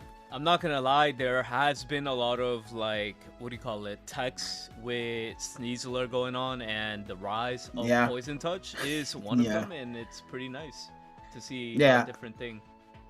And I guess, like you were saying earlier, another one with coaching. This is another coaching Sneasler. So that's the one thing about these Sneasers that does suck. That's why they run Sash, because you're kind of susceptible to just getting doubled up. So, Yeah. that is one of the unfortunate things. But honestly, I really do like the composition of this team. So I can't wait to see it in action. That's a really good shout by you, man. That I want to see Mega for Alligator, bro.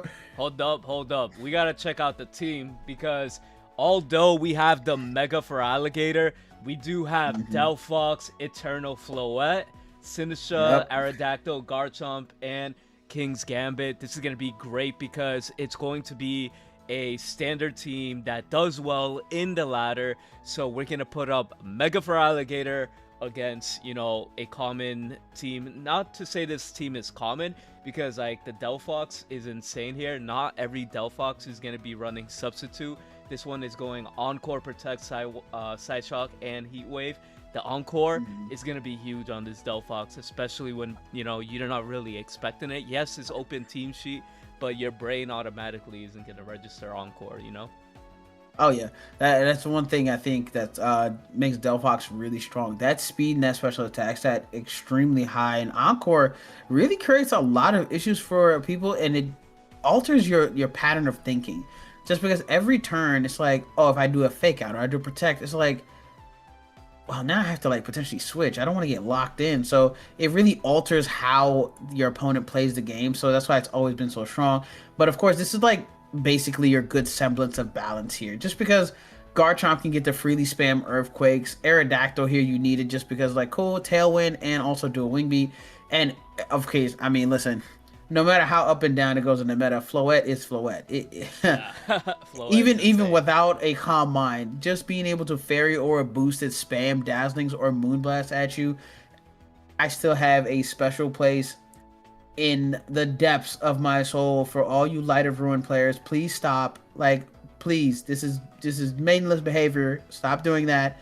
But it is very, very strong. So, yeah, this is a really good combination here, and I'm interested to see how this matchup kind of goes, because honestly, I think, like, if under the right conditions, I think Feraligatr and King Gambit do really, really well against this.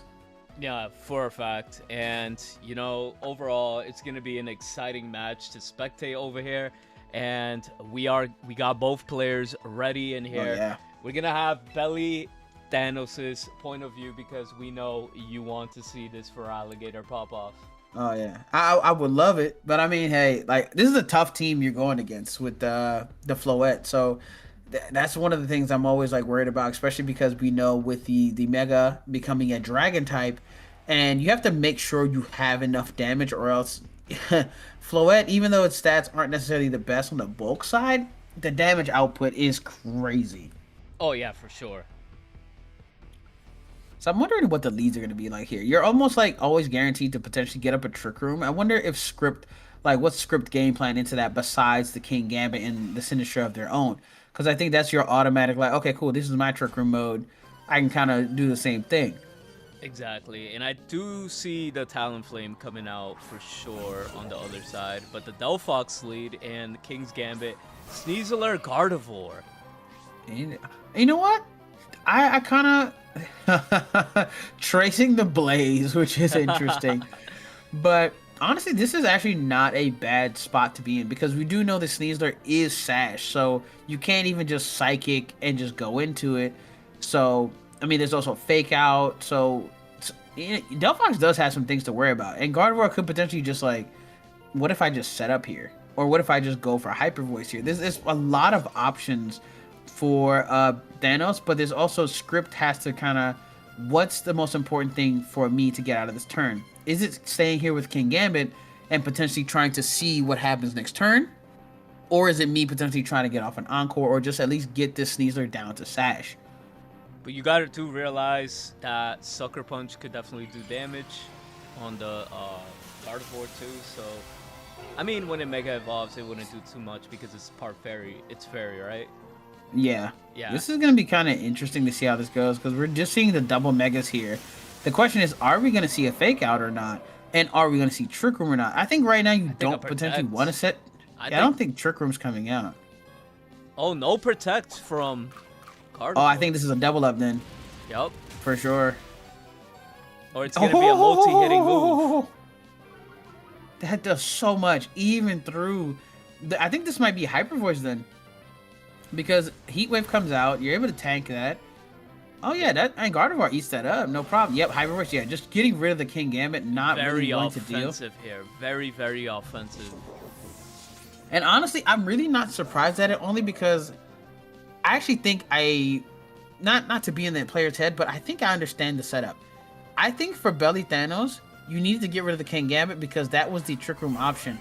So honestly, I wouldn't be surprised if this turn you see Sinistra come in just to give the hospitality and you set Trick Room. And then under Trick Room, those two kind of I think can take the lead here. Exactly, and not to mention, Garchomp gets a free Earthquake here.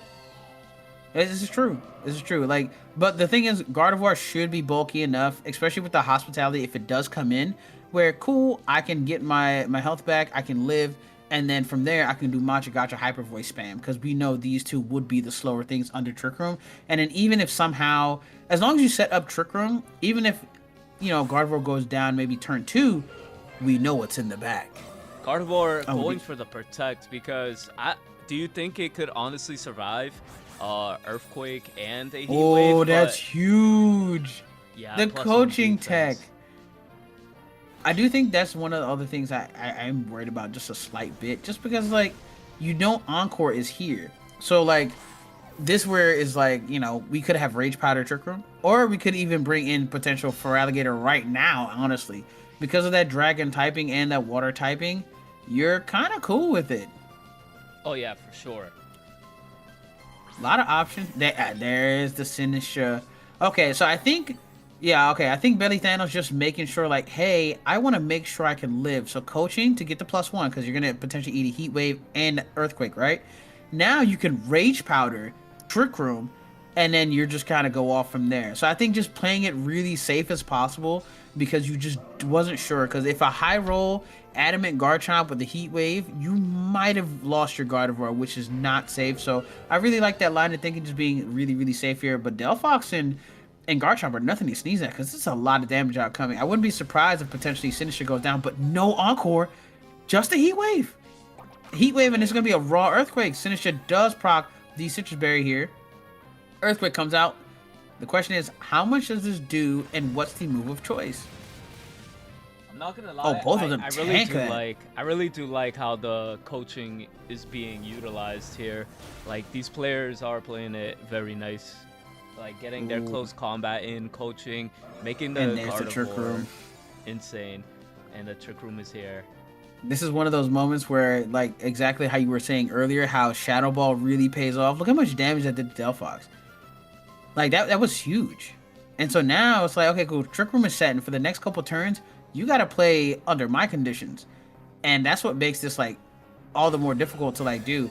And we do see the Protect come out from the Delphox, opting like, hey, I don't want to go down here. I don't know what's going to happen. Shadow Ball is going to that slot. This would have been a single target Hyper Voice if so. Now, the question is, how much damage can we do here? I'm a little concerned that Garchomp may be able to eat this. Oh, no, it does not. Excuse me, miss. My mistake. I always think, oh, it's crit. Only because the spread might have mattered. I highly doubt it. Very low. But, you always got to, just in case, you always got to play on the safe end. Oh, we see Aerodactyl is the last. So not Sinistra. So can't even fight under Trick Room. Not even the Mega Floette, which, honestly, Floette, even at base form, wouldn't have necessarily been the worst. But right now, you're in a tough spot. I mean, is this not just potentially Matcha Gotcha Hyper Voice? Pretty much. I think you have to at this point, because the most damage that you could get, the more damage you could get on them, the better. But we go in for the Protect, and it failed. Shadow Ball. Shadow Ball comes out. And this is now single target Hyper Voice here. So this is going to do a ton of damage. Probably knocks it all the way down. Because we know how strong... Oh, yeah. There's a Sash. Yeah. There's the Sash. Yeah. The question is, what's the move of choice? It should be just Rock Slide. Oh, Rock Slide does miss the Sinistra. So Sinistra gonna live another turn, and Gardevoir does go down. Now the question is, who's the one creeping under there in the back? I would laugh. Will we get to see the Mega, bro? It's got to be. Oh, it's King Gambit. No. Why have we been forsaken like this? But I mean, either way, still a winning position.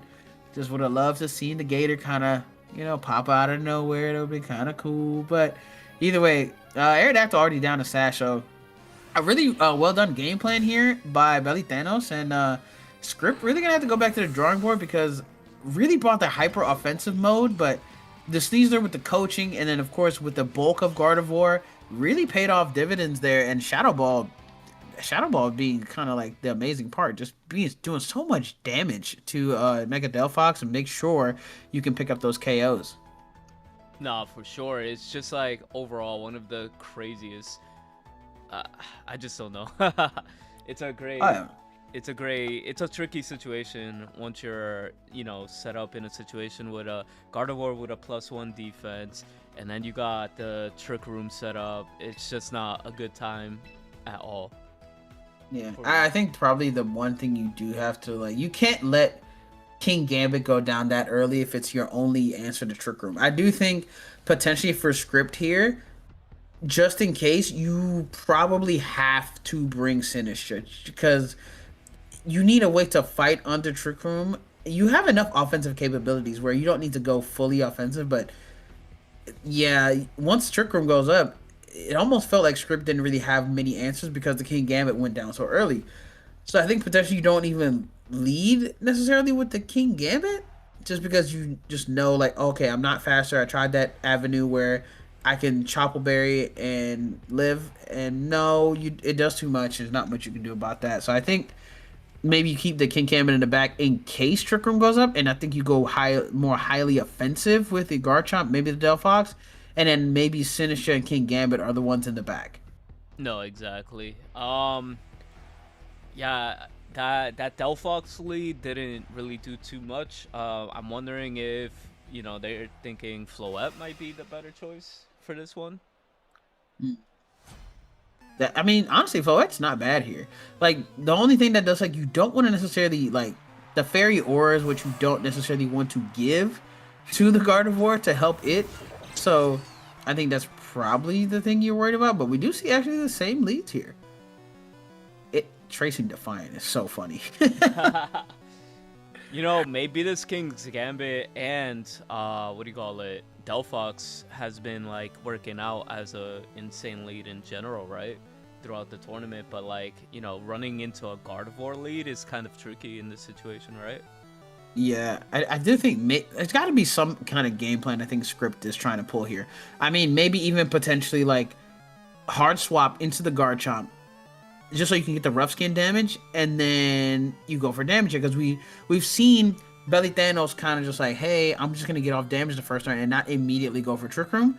So I think maybe trying to bait that and just get rid of Sneasel turn one, so there was no coaching boost, and then you'll live and be able to spam more damage later. Well, potentially live, because if there's a Hyper Voice, you don't want that either. As we do see the Mega Delphox opting to just go ahead and get on that broomstick and let's start floating. Are we gonna see what do you call it? The same moves? Oh Oh, no, we don't he see actually. any Mega. So protect here. So maybe opting to see if we can potentially get that damage there onto the Sneasler right away. But let's see here. Heat Wave comes out.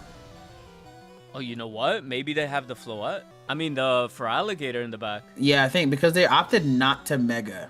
So I think maybe potentially that's what's happening here. But the problem is, we do know now, like, I mean, Gardevoir can take another one. So it's kind of fine. And Sneasler is in range of getting knocked out by But, a so this is sucker like, punch. so do you, what do you do here? Do you Encore? I mean, That or do you is- just go, or do you just keep the damage going? Because right now you're winning the damage trade. Gardevoir protects here. Okay, I really do like that protect. Sucker, yup. Coaching coming out. It is coaching. You're right. I'm kind of surprised. I have to wait and see what happens because Heat Wave comes out. So just opting just continue on the damage, not really having any regard for anything else. Like, hey, I need the damage more than anything. Nothing else really matters at this point.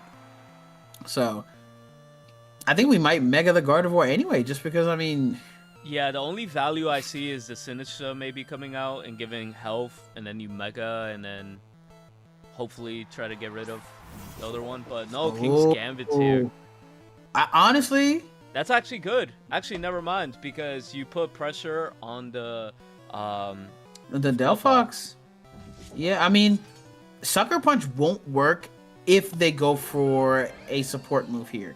So I think you're almost forced to Kowtow Cleave here. True. Like, you're kind of forcing a decision by script to like, yeah, I want you to so I can get a free Kowtow. because Might go for Gardevoir just Encore. protected. They might go for Encore on Protect Gardevoir too. Yeah. And this is why it's like, hey, you know, I kind of dare you. Like, I think if you're really Thanos, I think you just go for I think you go for Kowtow. I think you can't afford for this to just be free and not get anything out of it. But the problem is Garchomp potentially looming in the background. Mega Encore coming out. That's tough. That's tough. I'm actually surprised about that. Like, it felt a little obvious, so kind of surprised. But now your own King Gambit, if your script can come ahead and continue to do damage here. Oh wow, and it just KOs. I mean, hey, listen, even with a +1, I mean, it's still a King Gambit we're talking about here. No, exactly. I think we're heading into, I don't know, maybe too early to tell, but this is looking game 3-ish. Yeah, unfortunately here versus this matchup, there's really, you're in such a tough position versus the King Gambit, and we all know there's probably a Garchomp in the back, so you're in a really tough spot. I'm kind of surprised Thanos went with that line there, because it felt like the Delphox was kind of problematic, so you just need to make sure you don't give it a chance for it to do anything like that. But it's exactly what we saw. So Heat Wave comes out, no sucker. You need that Mega for Alligator. That almost picks up both. This thing is so strong, bro. Oh yeah, without a doubt. Like, Machagacha comes out, is faster, so you potentially could get a burn here on the King Gambit. That's, I don't know if it'll save you, but I mean, hey, something, you know, right now, because right now everything is susceptible. Kowtow Cleave comes out, yep, just a double up, goes into the signature, is able to pick up the KO. Now it is King Gambit versus the world. Unfortunately. Kowtow comes out, and there goes the Delphox, but once again, I mean, there's still 2 other Pokemon in the back that we have not seen here, so really the tough spot, and you really don't have a lot of health to play around with, because we did see that one King Gambit is faster, so you can continue just Kowtow, and here comes the Aerodactyl. Kind of surprised that was the move of choice, the Pokemon of choice, but I mean, around Rock Slide and just Kowtow, call it a day. You're already faster. You have the Sucker Punch to like even just get damage on that thing if you really that desperate. Just Dual Wing Beat does miss, which can be a thing. Kowtow Cleave goes into the opposing King Gambit, not able to pick up the KO here. A little unfortunate. You hate to miss. Iron Head comes out. Break the sash. Of course. I mean, you could sucker, but once again, honestly, this is just delaying the inevitable. You could even, to call the Sucker Punch, go for Tailwind, and you just continue to just Kowtow with your own King Gambit. So, this is one of those moments where both opponents, they know the game is over. They're just kind of thinking through things. Like, okay, what I want to do. How did this game turn out differently than the last game? You know, things like that. We do see the Sucker Punch come out. Does take the Aerodactyl. So just trying to, you know, like, hey, I may have lost, but it was close, you know? Kowtow comes out. And we are heading into game number 3. Sometimes the aesthetics matters, you know? Like, hey, I only lost by 1 Pokemon to, like, 2. I'm telling you, we need to see that Mega for Alligator. I think that's what is missing. Honestly, I thought you were right on the money this game, just because we didn't see the Gardevoir Mega that turn. I thought, oh, you're saving the Mega, but honestly, it was still the same game plan, just things went a little awry. So now the question is now the time? I do think the Trick Room mode really does wonders here, and it showed off marvelously, but leaving the Delphox to be able to Encore was probably the biggest issue there. Exactly. And now we're gonna see Thanos' point of view. Hopefully we could see what pops off now. Really interested to see how this game 3 goes. The Delphox has been a consistent problem, like, in both games.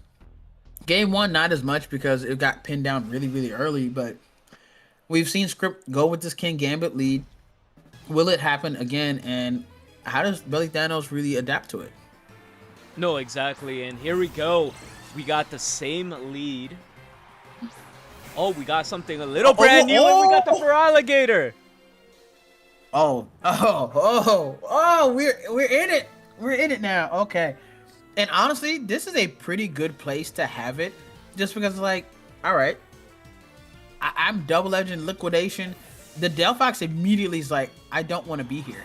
Like Garchomp comes in, if that's a liquidation, then that's like you don't want to be here either. That's the problem. Because this potentially is a coaching and just liquidation. Yeah, you and got the liquidation, Aqua Jet, double edge. Show me coaching liquidation. Show me coaching liquidation, right? Show me. Come on, I'm holding on to the edge of my seat. You better show me that. Oh, fake out liquidation. Okay. Okay, either way, just you better liquidate somebody. You better liquidate somebody. No, went to the Delphox. Okay, either way, there big is total double dollars edge here. Oh, it's fine. Oh yeah, the dragon type move because of Dragon Eyes. Normal moves become dragon typing. But honestly, you're in a really good position because right now your Unburden is procced because of the. Well, actually, no, I forgot. You are not Unburdened. You're Poison Touch. So, now you could do some damage. You're not outspeeding that Garchomp for sure. So that's gonna be the unfortunate truth. But it's not scarfed. It's not scarfed. This is interesting because you don't want to get put into a position where you have to just go for you get encored into something. But I mean, honestly, you can still just go for liquidation. For Alligator protects. Okay, that makes sense. Honestly, coaching. But this is the problem. I thought this was gonna be you're gonna get encored to protect. Okay, so trying to I do like the move there. Wait, Earthquake here. Okay, really smart because you'll be able to get rid of the Sneasler here. I mean, unless this is a potential Sinistra to Encore or something. Like, once again, you're constantly leaving yourself open to the Encore shenanigans. So, but let's see how this works out. This could be a little, Maybe if you Rage Powder, right? Could you play over the Encore? Yeah, Rage Powder does work. And then you can just go ahead and go for Double Edge into that slot. Oh, no. Oof. This is looking a little tough. Encore is actually proving to be a little nasty. Ah, man. Well, I mean, you could go for Aqua Jet, actually, and you might pick up the Delphox. You're +1. And Delphox's defenses are not that good. So, Aqua Jet might actually pick up here. That is something I just thought about. Like, I know it seems crazy, but +1 Mega for Alligator, you might pick up. Mm-hmm. And if that's the case, that changes the entire game plan here. Aqua Jet. And it does! Oh, huge for the... That was absolutely massive. Wait, this is why we didn't care about the Encore.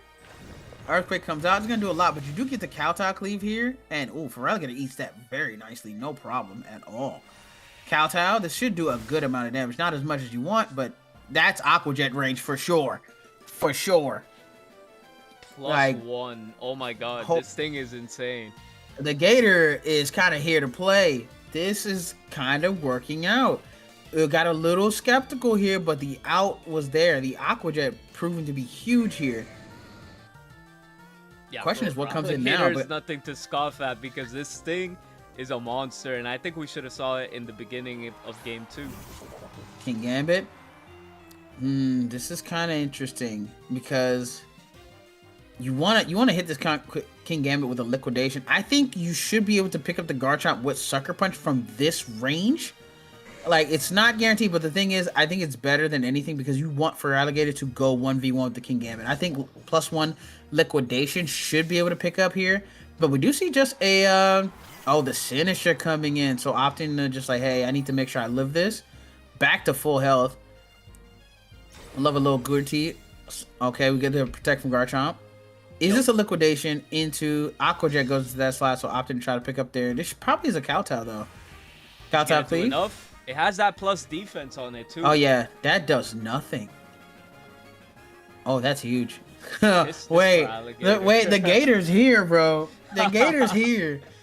Because if you look at everything else, unless Floette is here, we haven't seen Floette this entire set. I don't think now's the start. I wouldn't be surprised if that's a Aerodactyl in the back. We've seen it every time. Script hasn't made any adjustments. Is it Aerodactyl? There's a potential chance that Gator could actually sweep this game. It really can. Rage Powder, just to eat the Kowtow Cleave. Liquidation. That's what you were waiting for. That's a great call. That, you know what? That's respectable damage. That's respectable damage. You take those for sure. Okay, perfect. Now, granted, you don't get your berry just because of a nerf, but honestly, you're kind of okay. Like, still, you can potentially swap here into your own King Gambit, and you can continue to just put on the pressure. There's not much really. Aerodactyl can't really do much. Because the one thing you want Sinistra to be able to, like, yes, you want the green tea to come back later. So I really do like that swap there. Aqua Jet comes in. Oh, man, that does so much. Just in case of a Sucker Punch, I do like that. So they're just playing around the King Gambit Sucker Punch. But I don't think Script ever Sucker Punches here. I think Script always goes for Kowtow. It just makes the most sense. We do see another Rock Slide come out. They are chipping away on the Feraligatr, but overall... Let's see if this. Oh, this is perfect. Oh wait, that's exactly what you want. That's perfect. That's exactly what you needed. That's exactly what you needed. Because now you can Sucker Punch. You can continue to prey on damage. This Feraligatr throughout this entire match, by the way, has not gone below 50%. Just putting that out there. Has not gone below 50%. That +1 coaching was everything it needed, and now it's been a actual menace to this team. The two things that it really doesn't like are the Sinistra and the Floette, and they're not here. Don't forget about the Sinistra heal. It actually healed from that from Hospitality. Yeah, this is so you can kind of, depending on what you want to do with this, you could go for the Liquidation. Protect Liquidation is a play. I think that's probably the better play here, just to get rid of the King Gambit. We do see the Sucker just trying to pin that slot. So if that's a Sucker, I think this is a Liquidation. Right, yep. Really well done here. And now everything's within Aqua Jet or Sucker Punch range. Garchomp's already low. Aerodactyl's a 1. I think, ladies and gentlemen, I think we've just seen Mega Feraligatr get to top 4. I think we've just seen Mega Feraligatr get to top 4. He could even, like, double edge here, too, if he really wanted to. But the Aqua Jet is the more optimal play. Yeah, because you don't have the speed, you can honestly just abuse the priority here, and that's exactly what's been happening. And having that +1 has just really made all the difference in the world here. Another Aqua Jet comes out. Oh, yeah, chomps down. And this should be a Sucker Punch or even just a Kowtow. Like, regardless, there's still Sinistra in the back. There's no way it does enough damage here. Sucker Punch comes out. And ladies and gentlemen, Feraligatr, somebody play the Kanye meme. Oh! Somebody play Wicked right now. Somebody do it right now. That's just insane. I really do enjoy how this team was constructed to play. It got a little dicey versus the Delphox Encore stuff, so I think that's maybe one of the few weaknesses it has, but really well done. Script not respecting the potential there, and honestly kept bringing the offensive mode, because if it ain't broke, don't fix it. But unfortunately, yeah, Mega Feraligatr is a mechanic. It knows how to break things down as well as pull them. So, hey, it did exactly what it needed to do. Aqua Jet, the +1, continue to just like lay on the damage. Liquidation's doing over half to the King Gambit in a really, really fun set. Well, now that you saw this, what do you think overall of the Feraligatr team? Is it giving you ideas on how to run it on the ladder? Oh, absolutely. I think this is probably one of the better versions I've seen. I think just for me, there's probably some little slight tweaks I'll do there. A little bit more, you know, guaranteed oriented to make sure I get into Trick Room, because I think if you ever want to run Feraligatr in this fashion, I think maybe like, because I was thinking about Dragon Dance, but I like the Trick Room way more, so that way you can just like completely invest into bulk and not have to worry about speed. So I think this is probably the wave. And then your speed variant is just your Gardevoir, because they're both bulky middling tier where they don't get KO'd easily. So I think this is probably one of the better ways to run it. And plus having the Talonflame really does make sense. I really like this team. I think maybe the Sneasler, I'd probably like, I think that's the one thing I always like Protect on Sneasler. So I think that's the one thing I'm maybe kind of like torn on, but this team on and all is really, really good. I would like some fighting coverage here, but besides the Sneasler, but I think it's really, really well constructed. And I'm glad it was showcased here, and it was really good stuff. Well, I do want to say one thing. So if you thought this was kind of crazy, and we have been talking about like other megas that haven't been shown, we got a top 4 here that has a Mega Blastoise. Listen, I can't even. Mega Blastoise has really kind of like Boom. changed Here it on how is. we do things. Mega Blastoise has been kind of, even on ladder, Mega Blastoise has been kind of giving me the business a little bit because I keep underestimating it. So hey, I respect it. I have a newfound respect for it. I really do. Yeah, the water spout just puts in a lot of damage, and then shell smash is kind of insane as well too. So like overall, people who are sleeping on Blastoise, it's kind of you just get outplayed, you know. Yeah, there's a couple times I keep thinking like, oh, it's not gonna do much, and then I see like Aura Sphere or Focus Blast and all these. I'm like, I didn't even know it got all this coverage, man. Like, what do we do? And I don't think it's, but I keep forgetting how Mega Launcher works. So it does a lot more damage than I'm ever expecting. So I think Mega Blastoise is something like people do need to worry about. It is an actual problematic thing. Like I've dealt with it and I understand. Like, okay, I have to respect it now. So to see it here, I'm not really surprised. But that's not even my favorite on this team. My We're favorite on this team pairing is it. Mega Meganium. We're pairing it with the goat. I didn't Mega Meganium I always thought was be like middle of the pack type of Mega, but recently I've been using a Mega Meganium team. No, this thing is good. This thing is absurdly good. We're missing Like like a good grass type for this metagame, and I feel like Meganium fills the boots for that. there's only one thing that holds Mega Meganium from being like top class for me, and that's the fact it doesn't have access to Moonblast. If it had access to Moonblast, this thing would be Insane. absurd. Insane. Absurd. Like me being able to KO King Gambits with Weather Ball, Aegislash with Weather Ball, like it's such a relief. And plus, you can tank any hit at least once. That's what I really, really do love about it. So being player with Blastoise, it's like, hey, the Kanto starters, they found their little company. It looked like Blastoise and Meganium. They, hey, let's lock it in together, and that's exactly what we're seeing here. Hey, as long as they have their synergy, they could definitely pop off here. And Literally. they have the Mousehold, Aerodactyl, Basket Legion, and Sneasler. You guys already know what type of timing they're on with that, right?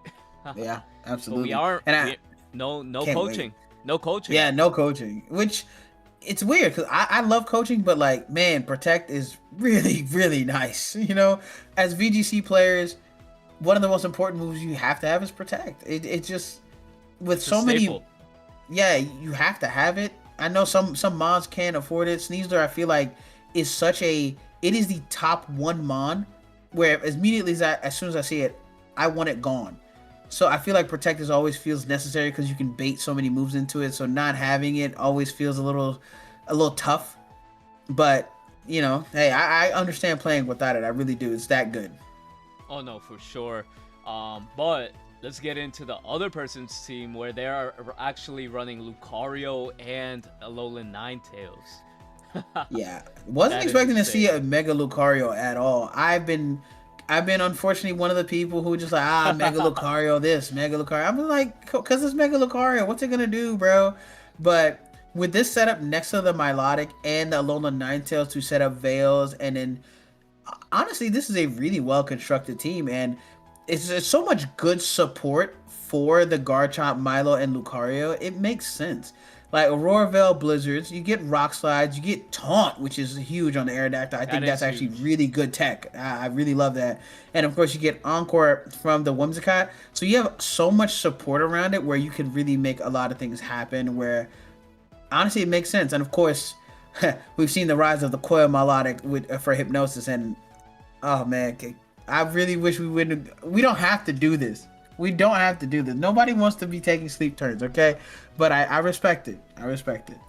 I really do hate the hypnosis on that thing. I feel like it's Yeah. 100%. Don't let them get one coil. Then it's like they never miss. Like, oh my gosh, dude. And then getting that defensive boost is like huge because it's already a tank. And then having recover, I'm like, dude, get off my screen. Please.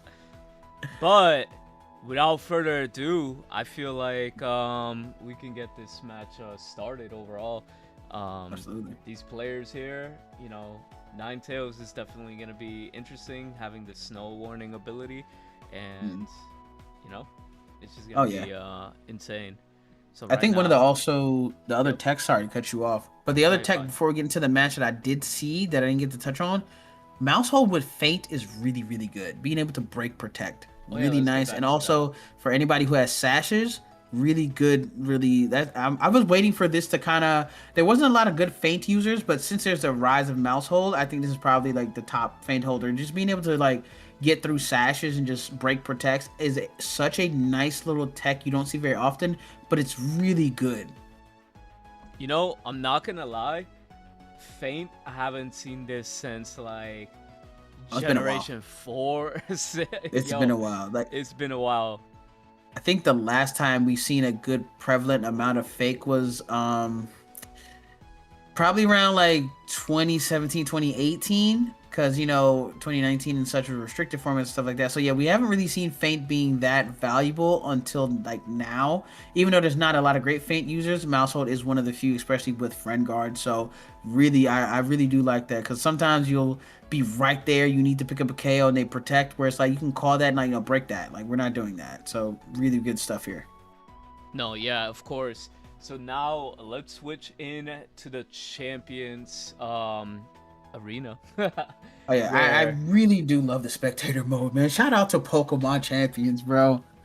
Thing's no, amazing. definitely a big shout out to them. Also, make sure if you guys are watching to subscribe to the channel, subscribe to Big Slim as well on YouTube, Twitch, and TikTok.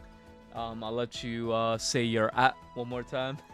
Yeah, definitely. Like on YouTube, it's BIGSLIMPKMN. So I just started that one. Gonna hopefully try to figure out like what kind of videos I want to make. Working on it. Appreciate Ericko for really like inspiring me to put that up. But everywhere else you can find me, TikTok and Twitch is Big Slim World, WRLD, like Juice World. So feel free to come through.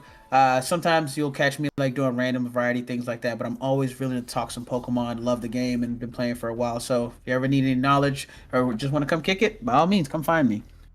And here we are in game number 1. What are the leads that you're thinking? Also, too, do you think Meganium might be good here? Lucario is kind of steel, right? So we got, Yeah, Lucario's very scary here. yeah, so it's kind of scary for the Meganium. Also, I don't know. You got Mega Aerodactyl on the other side, too. I think. I, okay, normally I don't like to get really, really offensive on leads because especially being a top four, you want to just like, okay, let me feel it out. But honestly, hey man, what you gonna do versus Mousehole Shell Smash Blastoise? I just want to know. It's kind of I, insane. or even if you just Aerodactyl and Blastoise. Well, I mean, yeah, you have Tailwind too, but I mean, okay. Like, I mean, the Blastoise is still kind of hanging out. Like, I think this is one of those games like you just need something to lead with Blastoise. You can set it up, and you can potentially take out half a team. Hmm. So I'm kind of interested. I just know there's multiple forms of Tailwind on Nariette's side, so Alessandro has to like just work through that with the Blastoise, because yeah, this is double Tailwind and Encore stuff. So yeah, but it is. Yep, I think you always leave something with Blastoise here, and even if you don't necessarily set up the Shell Smash, you could just go for Water Spout because Rockstar's not going to do that much. You could fake out here. You have so many options. I think the Whimsicott is the one thing you have to, I think, prioritize, only because we know what can happen. But I wouldn't be surprised if this is just a potential like, oh, fake out, but this is a double protect. And I think double protect Water Spout is probably the play. And then you just like hard switch your Sneasel out because you don't want to get Encore into fake out. And I think that's probably the best play. You go into your own Aerodactyl. So you just need a way to continue to like put pressure onto this Whimsicott and get it off the field, because you just don't feel like dealing with Encore shenanigans. No, exactly. And we're going to opt in for the Mega Blastoise. Are we going to see the Mega Shell Smash? Or coach? Wait, this is not coaching.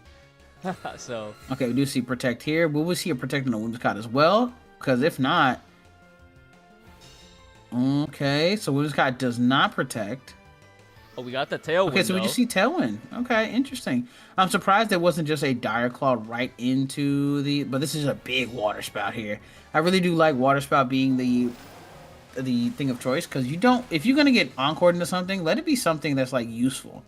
So I really do like that play here. No, being encored would have been the most not optimal thing. Now, the interesting thing is Tailwind is up, so dual wing beat is a thing. But I mean, honestly, can't you just keep water spout, protect, and just keep water spouting and keep baiting the Whimsicott into like, hey, you care about the Sneasler, and then bring back in the Sneasler later? I think that's honestly a valid point here because you just need to keep getting damage out of the Blastoise, and I don't think Ericko is going to do that much damage with Rock Slide where you can't get off a still really, really good water spout. We do see the hard switch. Did they get the encore here? Where's the mouse hold? Dual wing beat. I really like that switch. It was a crit. Oh yeah, I was about to say that did a lot more damage than I thought. Okay, so the crit, unfortunately, you hate to see it. Didn't matter. Moonblast. It should go into. As long as you don't get a special attack drop here, you're okay. Because the friend guard is really, really huge here. Another big water spout here. Oh, that's gonna pick up the knockouts. Oh, that's huge. Like this is exactly the type of thing you want to see here. And I think Feint might even pick up the Whimsicott, which is kind of crazy. Yeah, like it's close. Crazy. And it is priority, so that's kind of close here. Let me see. Milo Jet. Of course. This is where the coil shenanigans start. I mean, you still have some stuff in the background that potentially handle this pretty nicely. I mean, it's just unfortunate that it's specially defensive, and it's now going to start getting defensive boosts. And of course, it doesn't have really a lot of offensive. Feint might pick up here. Yep. And it does. Huge for the program. Good call. Now this is a single target. This is a single target water spout. Oh, so there's a coil.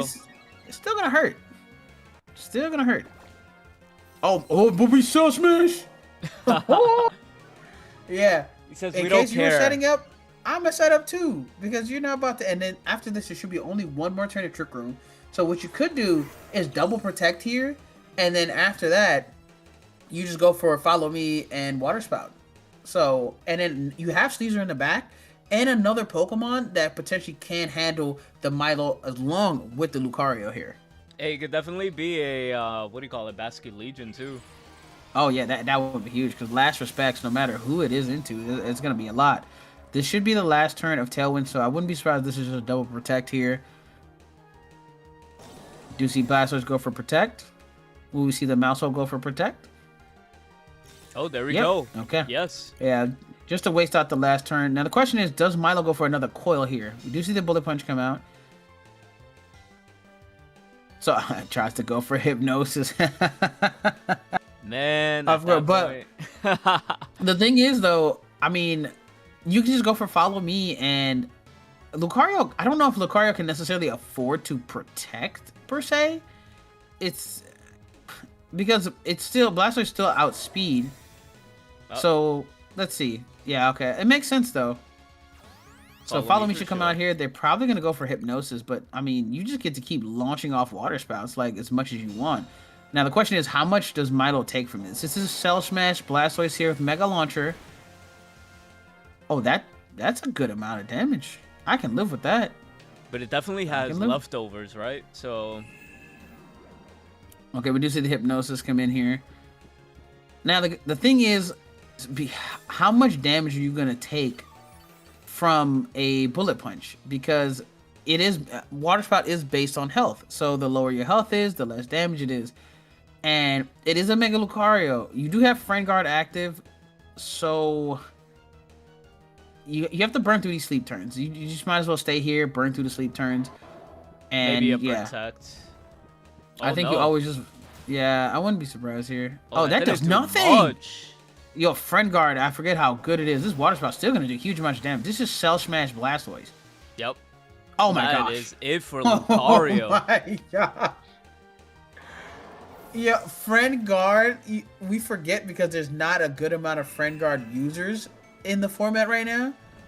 But Friend Guard is amazing. That's a Cell Smash Blastoise, so it does get drops. And being able to just, like, eat that and then just, like, KO back, absurd. Let's just be real. We have a Milotic here, not known as the best attacker. Yeah, I was about to say, offensively, it is a bit hindered, especially the fact that it's the coil version.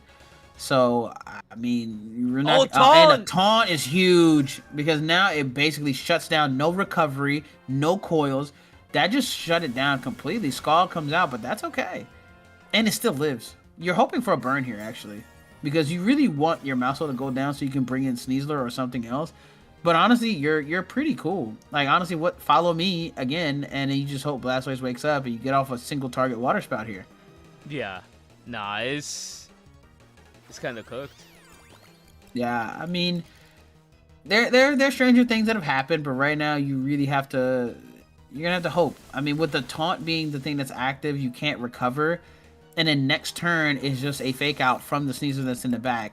You're continuing to get leftovers recovery, which is good, but the problem is you're gonna have to take a double up like soon, shortly, and I think that's the biggest problem. You can't protect out of this, and honestly, close combat water sprite, that combination should be almost more than enough. But I think you always fake out here just to burn the last turn of sleep, and then next turn you're guaranteed to wake up because 3 turns is the max.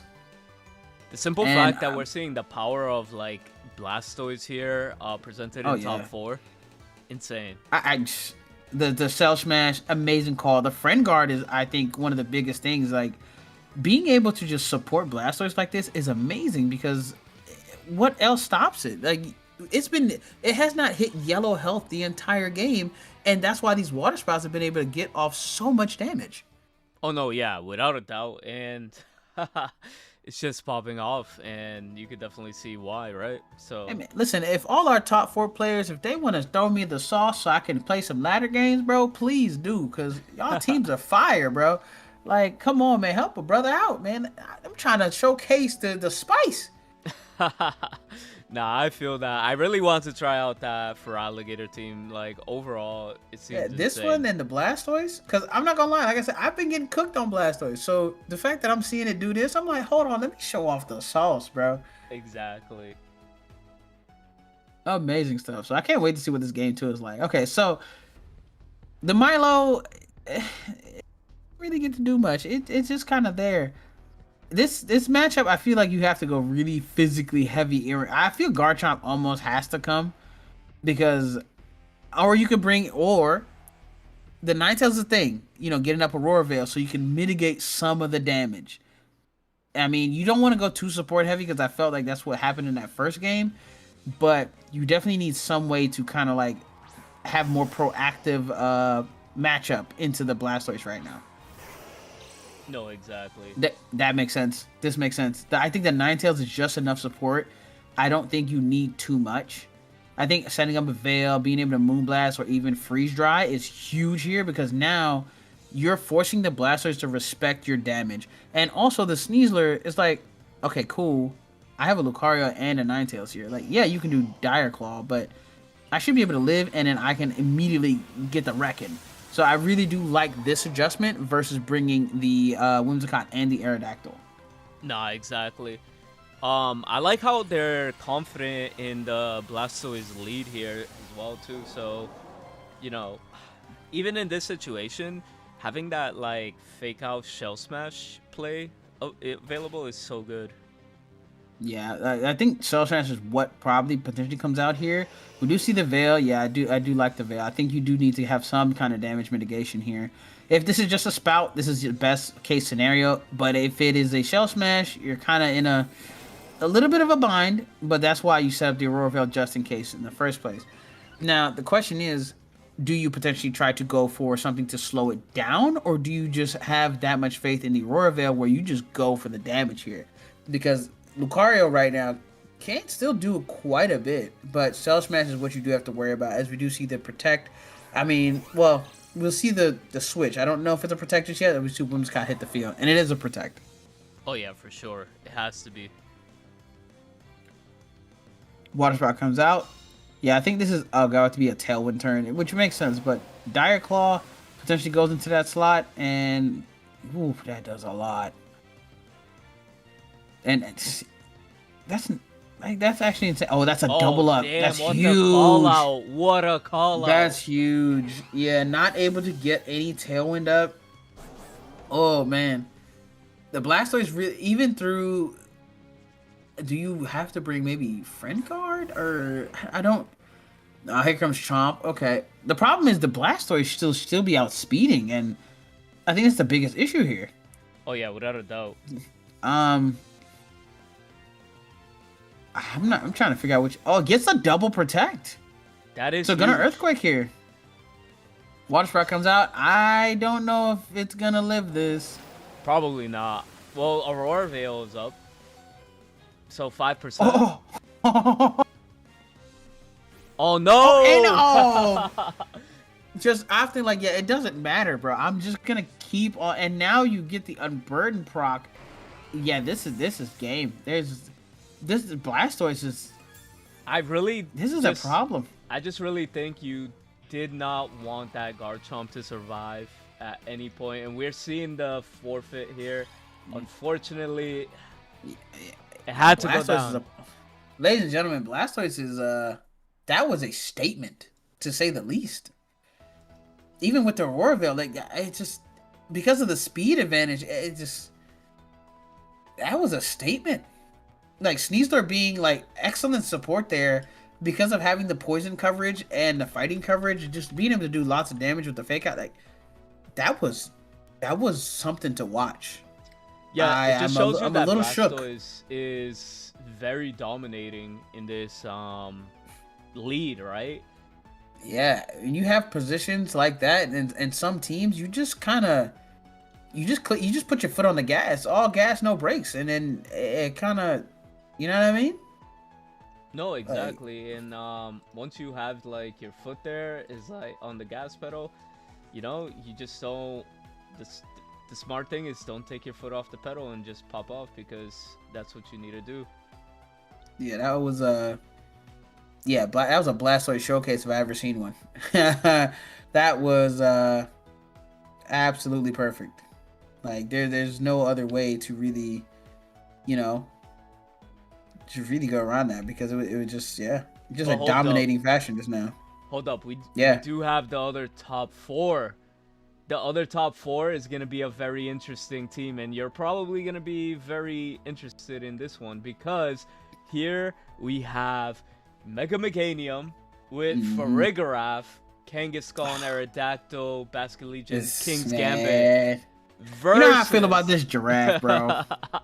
Yeah, but I don't know. I kind of like it. I mean, the giraffe. I do like the giraffe. I can't because I'm using a team that has it, but like, I don't like going against it. That's all. I just don't like going against it because I'm like, man, why are you stopping me from doing what I want to do, bro? And it's like unnecessarily bulky too. I'm like, get out of here, bro. Like, but like honestly, this is kind of like the team I've been using. Like, I think the only thing that's different for me, I don't have Kangaskhan, but this team right here is just really, really good. And yeah, it really gives you everything you need. The priority stoppage, King Gambit is actually like really, really amazing. Basket Legion. I've run Scarf instead of Sash because I'm not playing those games where I'm getting outsped by anybody. I'm not doing it. I'm not doing it. So, and of course, Aerodactyl is one of the kings of the format right now. But No, yeah, for this sure. team has been like absolutely just stellar. So I really understand how it's gotten this far because of just like everything pairs together so well, and it makes sense. Yeah. Exactly. And then the other team here, we have the Feraligatr, Talonflame, Gardevoir, Sinistcha, Let's Sneasler, go. and Gambit. Big Gator, bro. Like, man, what can I say? I've gushed enough over this team.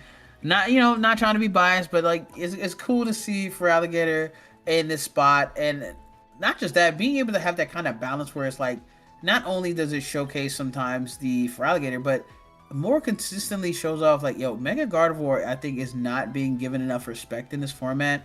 I know there's a lot of like Mega Caesar is on the rise and there's a lot of physical attackers, but Mega Gardevoir is Mega Gardevoir for a reason. It's never not been good in any format it's allowed in. So it's cool to see it here as we get into the team preview. Exactly, for sure. And here we go. Um, Kangaskhan could definitely be a lead here with Aerodactyl, Yeah. from the other opponent. Thanos, we could probably expect the same leads as the Gardevoir, maybe, because for Alligator, I don't know. It's like I actually think for Alligator might be good minus the Meganium. Yeah, for Alligator, I think it's got an interesting matchup, right? It doesn't like necessarily the Kangaskhan. It doesn't like the Meganium. And for all intents and purposes, it doesn't necessarily like the Basket Legion either. Because it doesn't do great damage into them. It kind of trades back and forth. I mean, it doesn't do basically any damage at all to the Meganium. So, I wouldn't be surprised if we see Gardevoir more take the lead here. I think King Gambit is fantastic in this matchup. King Gambit checks the Basket Legion. It does a ton to the Farigiraf. It really doesn't care about the Aerodactyl. And it doesn't necessarily... Well, the problem is, like, it doesn't like Mega Soul because like the Weather Ball will always be a fire move, so that is a problematic thing. But I think King Gambit is really good here depending on how you play it. Exactly. And first, I mean the second top four, we got Farigiraf and Kangaskhan, and then we got the Gardevoir and Sneasler. I kind of expected this to be the kind of lead here because Gardevoir can kind of just like, okay, I can assess what you're doing, and Sneasler immediately puts on like, hey, you know I immediately KO the Kangaskhan, right? There's no world where I don't KO the Kangaskhan, unless they're very more physically oriented, where they defensive wise, and I'm not necessarily max attack, but it puts on a lot of pressure. Now the question is, what do you do? Because you don't want to have to like try to play this game where I go for the close combat and you get checked, and then immediately you have to take a psychic move on your Sneasler. Now granted, you can take one, but is it worth it? That's the question to me. So I think this is where, like, if you think it's worth it, you potentially have to be forced into I take the damage here, get knocked down to Sash, and then I start coaching. So that's potentially what potentially could happen here. My prediction is Kangaskhan fake out into Gardevoir into Trick Room for Farigiraf, maybe? Let's see, fake out. Oh, okay. That's huge, because if this is a Psychic... It is the Psychic! Yep. Oh, I think Gardevoir went for Trick Room, unless it's just slower than the Farigiraf, which kind of seems like the wave. Okay, so it is Trick Room. Okay, because I was like, wait a minute, that should never happen. So, okay. Honestly, so that I think that maybe means that here comes either King Gambit. Yeah, I think it's King Gambit for sure. Oh, it has to I think King Gambit makes the most sense, even though I'm a bit concerned. But we know it will eat the Culver Berry, so this probably is a double up into Kangaskhan. Because, I mean, you can't just sit here and eat a Drain Punch. So, yeah. But, like, I feel like this is a tough situation versus the Kangaskhan because this... And this is the one thing people can take advantage of. When I say protect is so important. Because you know they can't protect, they immediately got taken advantage of. Whereas if you maybe potentially hard swapped and then went into King Gambit, you would have been non-affected by the Psychic. All you would have had to take was minuscule damage on the fake out. So we do see the Kangaskhan Mega here, and of course the baby's coming to fight too. But can you live a potential double up here is the question. Oh, we're going for a helping hand here. This might be... It's no way it's Sucker Punch. It's not going to do enough. Kowtow. Okay. Double edge? Oh, it's slower than the... Oh, I feel like both opponents are playing some variant of a Trick Room. Yeah, but... Yeah, I mean, I'm not gonna lie. If I'm Thanos, I can understand why I would go for that move. I'm never expecting Mega Kangaskhan to be this slow. So, I that caught me off guard a little bit. Well, that's the point. You want to catch your opponent off guard. But it's just so hard because Mega Kangaskhan is not meant to be this slow. Like, especially slower than Gardevoir anyway. But, like, I guess this is their version of what they can do against Trick Room. Because like, they have the fast mode. Look at everything else on the team. Everything else has speed, or they can benefit from Tailwind. Or this could be just a mixed Kang where it's like, I have just enough speed to be slower, but under Tailwind, I can outspeed certain branches. Because there are certain numbers you want to hit where it makes sense. Meganium does not like that. Oh, my goodness. Psychic comes out. And right now, Thanos is really in a tough spot because they thought Trick Room was the wave, but it's kind of backfiring here. Oh, yeah, without a doubt. I'm not even sure. Can you? Um, yeah, two of your main damage dealers are gone already. It's not impossible to say that you can bring this back, but you still haven't even proc the Cobra Berry on the giraffe to do super effective, like true super effective damage onto the giraffe. So there's just so many issues here. I don't think Shadow Ball can pick up on the Meganium. So man, this is a tough spot to be in right now. See, If the you're problem Thanos. with Meganium, Weather Ball is dead, Solar Beam takes forever, and Dazzling Gleam is going to be a real option. Yeah. But I mean, honestly, that's okay because you just continue as long as you're just like getting damage out. Honestly, then that's fine. We do see the Cobra Ray finally get activated here. Matcha Gotcha comes out. Not You're going to gonna do hope to anything to maybe fish Meganium. for some burns. Like that's all you can really do. And honestly, it's just this dazzling gleam. The problem is, I believe Kang will still outside of Trick Room outspeed, and that's the issue. So and oh, there goes the Trick Room. I really like that play. That's a really good play. Knowing that, you know what, before I even give you a chance, let me go ahead and just outspeed you, even though you've got a good amount of health. But I mean, this is interesting, right? Because King Gam is really healthy. You could actually set up Trick Room again. And Kangaskhan won't like that. And depending on what's in the back, you still might win here. So this is not over just yet, even though it seemed like such a tough position. But because of these two Pokemon being here, you might be okay. Ironhead comes out. Yeah, this should be Trick Room. And honestly, Sinistra hasn't been touched the entire time. Yep, there goes Trick Room. Now, we do know Kang's in the back. The question is, what's the last? That's, I think, the biggest thing. If it is King Gambit, that makes things way harder. It's... Oh. Basculegion. We have a game. Hold on. I don't think Basculegion is... this. I think Belly Thanos potentially can win this game because Basculegion wants nothing to do with Trick Room under Or here. Sucker Punch. You don't even have to. You're slower. Aqua Jet's not going to do anything. Meganium's not KOing anybody. Like, you're in such a really nice spot, actually. Like, Sucker Punch going to that slot. Okay, so this should be Matcha Gotcha here. Just continuing to heal.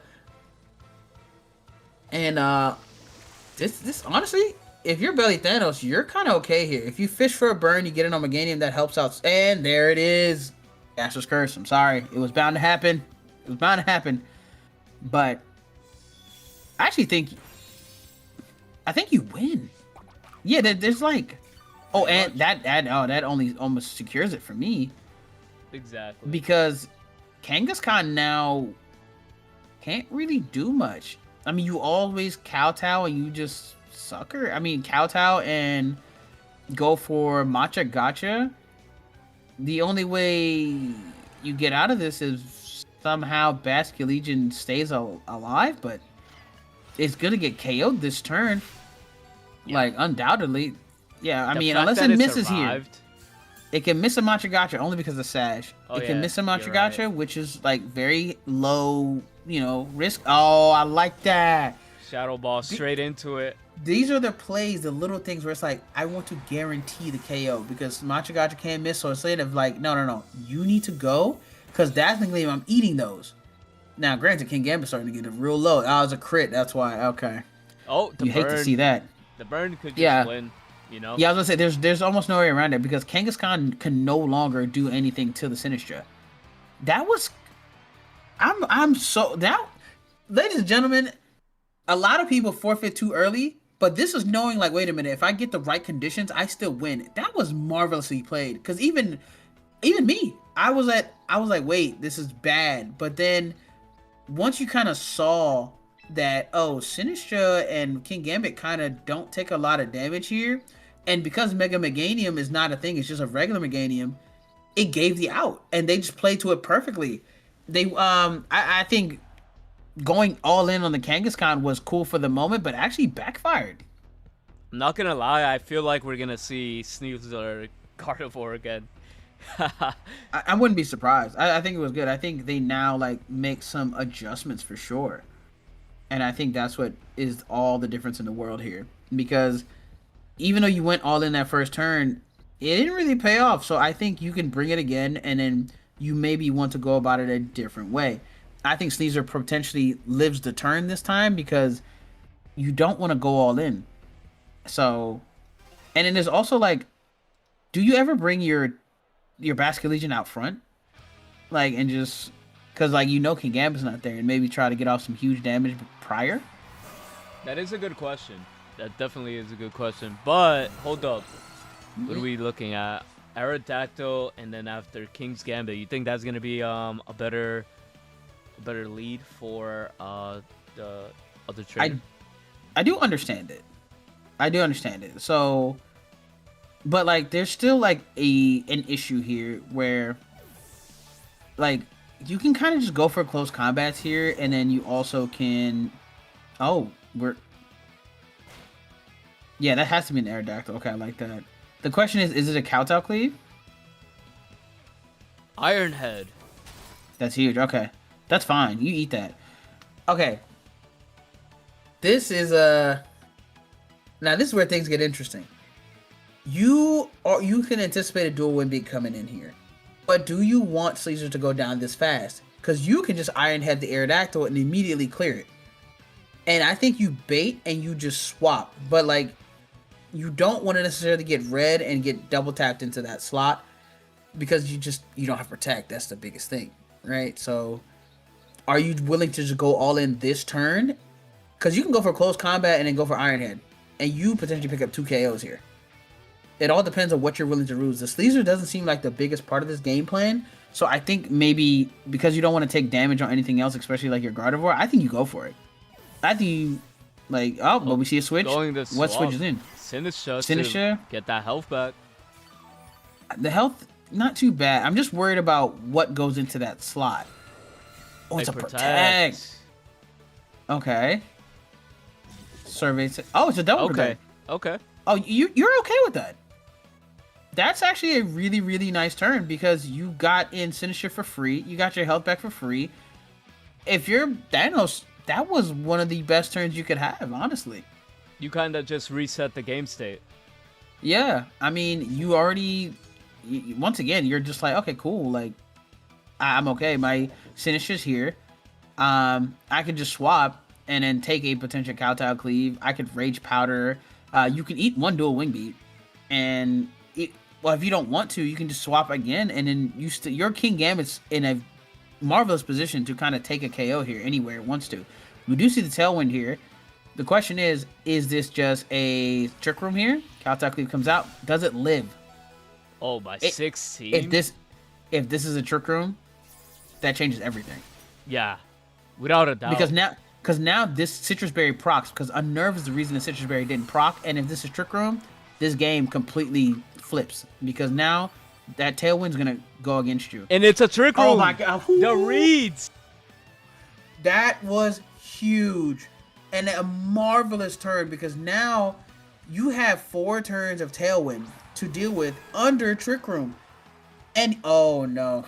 Did we forget about game number 1? Trick Room. Okay, so but you have to Mega Meganium here, right? And like, you don't want to necessarily take the Ironhead damage. It's gonna be a lot. You do KO back with Weather Ball because of Mega Soul, but you're gonna take at least 80-something% of damage. Oh yeah, for sure. And I'm not sure if it's necessarily worth it. Oh, here we go. So we do see the Mega here. Oh, this is going to get tough. I wonder if this is going to be a potential Sucker Punch into the... Oh, it's going to be a Rage Powder. But I'm not sure what the Sinister does this turn. Okay, yeah, it is Matcha Gotcha. Just trying to get off some chip. Maybe potentially fish for a burn here. So, you do lose 2 KOs. But you get off a ton of damage here. Ironhead comes out. Could also flinch. That does so much. Oh, my goodness. Weather Ball comes out, and this should KO. I've never not seen this pick up. Yeah. Yeah. But you've lost Aerodactyl. Meganium's really, really low. King Gambit hasn't been touched, though. So there's still a lot of room here. I think But we this. know Sneezer's in the back. Sneezer will underspeed even in Trick Room just because of this whole debacle of Tailwind. And ooh, I forgot about Guardy. Yep. Trace Mega Soul. Love that. I love to see whenever Guardy traces random things just to see like if it can have any application on like how it continues to have that turn. So, I mean, if King Gambit's still healthy, so I think that's the only saving grace here. But it's close. It all depends on how this turn goes down. You really want to close combat into the Sneasler, but I don't know what the damage is gonna look like. This Iron Head's gonna do a lot to the Mega Gardevoir when the King Gambit does move. Going in for the King protect. Gambit does protect. Yeah. I wonder if this is just a double protect here. Fake out on the Gambit Okay. because Gambit would do the most damage. Yeah, this is definitely Hyper Voice. Yeah. You Is 100% pick up. Oh, absolutely. There's no way. Yeah, we are Mega'd, and it's been proven that this Gardevoir is EV super slow. Yeah. I mean, plus not just that, like we have to remember there's still like what, 2 more turns of Tailwind? Basket Ooh. Legion under Trick Room. It has a protect to burn. How much Trick Room do we have? Two more turns of Trick Room. Yeah, but there's still 1 more turn of Tailwind. So regardless, the King Gambit should be. I think the King Gambit moves 3rd under Trick Room because of the Tailwind. What would be the Even though priority to take Sneasler out is like, here? Do you want to get rid of the Basket Legion or the Roach? I don't know, because Last Resort is the biggest problem here. They went for Aqua Jet. I'm surprised. Oh wow, one thing is gonna get knocked out here, and it's Sneasler. Ooh. Okay, so Sneasler are still being unfortunately too fast, where it doesn't get to go. I thought because of the Tailwind, it'll be just enough for King Gambit, but wait, we're still under Trick. Ooh, this is gonna get close because Iron Head and Aqua Jet might pick up here. But the because Hyper now Voice we're went just first, right? Or well, that's because of the Tailwind. So King Gambit should go first. So Iron Head should come out first, then the Aqua Jet, and then the Hyper Voice. I just don't know if Gardevoir can take that combination. oh no! Oh, absolutely. Oh, not. with the crit. Iron Head comes out. Yeah, there's even with the crit, I don't think there was any way it was gonna live that double up. So that was huge, and it was huge. And I think the biggest part about that was actually like the Sinistra. Sinistra going down was like the one saving grace there, but it just didn't have any way to survive. It ate the Kowtow Cleave, but didn't have enough to stick around, and I think that was a huge part of it. And guess what? We are heading into a game number 3 for sure. These games have been fantastic. All of them have been game 3 sets. These have been high-level Pokemon here, and I've loved every single bit of it. So, appreciate you guys for throwing the tour and allowing me to commentate, because this has been just some fantastic games. No, it's always crazy. At least you got the, the Blastoise and the Feraligatr team cooks. Yeah, even this is like cooking, because even though it's the same usual suspects, we're seeing them played like slightly differently. Even like the Basket Legions being played so differently than normal. Having a Kangaskhan with the Megaganium has like, we've seen so many different, and of course the one stay power thing that's been here that's been consistent throughout. It's just how good King Gambit has been. Nah, for sure. And then now, I don't know. This guy's been bringing out Mega Feraligatr in game 3s. I mean, honestly, Mega Feraligatr is not necessarily the worst thing here. If you can clear the Meganium fast enough, we did see that it does about half with Liquidation to be King Gambit. I think for Belly Thanos, no matter what, you have to bring your King Gambit because you have to check the Basket Legion. And then I think you just need to really like preserve some things just a slight bit better. But right now, on the other side, you're kind of chilling. You've been doing like your King Gambit you preserve really well. Your Basket Legion, you've been playing phenomenally with your Basket Legion. So I do think Meganium needs to be put in a little bit better spots. I think that's the only adaptation that needs to be made because right now I think Meganium does really, really well. And like it's been having to like, oh, I can only stay on the field for one turn, then it gets KO. So if Meganium gets put in some better spots, I could think we could see a dominating performance here. Oh yeah, without a doubt. Here we go. Let's get into the game. What are the leads? Oh, we're doing a Kang again. Interesting. Sneasler and King's Gambit. This is actually interesting. I kind of like this because you kind of can just like, hey, I'm gonna bait the King Gambit here, and I just go for a potential like close combat. But again, this is one of those reads where it's like, I know you're trying to just bait me here, so what if I just go for a draining punch into the King Gambit and just get rid of it, so that way you have no check to my Basket Legion later. This is a hard read to figure out turn one because there's no way to like mitigate any damage. Something has to either go down or something has to switch into a lot of damage here. Let's see what we have. Fake out into the Sneasler. Oh, this probably is a Psychic, and then this is probably a Kowtow Cleave. Oh wow. Yeah, so they're just not a big fan of Sneasler here. They're not big fans. I don't blame them. I don't blame them. That thing's one of the best Pokemon out there for a reason. Okay, there goes the Colbur Berry. So you will get a good amount of damage on here. So you lose them on, but you at least proc that. Oh, that does. That's nothing. What do you mean? Yeah, the Colbur Berry really saving grace here because that normally just almost drops. But here comes Sinistcha here. Honestly, I kind of like the Sinistcha here because now you can continue to just like, okay, cool. What if I just continue to lay on some damage here while I try to figure this out? I do like Kang though. Kang is definitely slept on. Oh yeah, it's been showing its stuff here. It's been actually a really, really good choice to come in with the Farigiraf. This mode has been kind of giving you a lot of good outs versus like Sneaslers, and you can kind of dictate what happens. So we do see a switch here. King Gambit comes in here. Remember, it does have Scrappy, so I wouldn't be surprised if maybe this is some kind of Matcha Gotcha, but I think this is potentially Draining Punch here. Drain Punch into, yep, which does like absolutely nothing.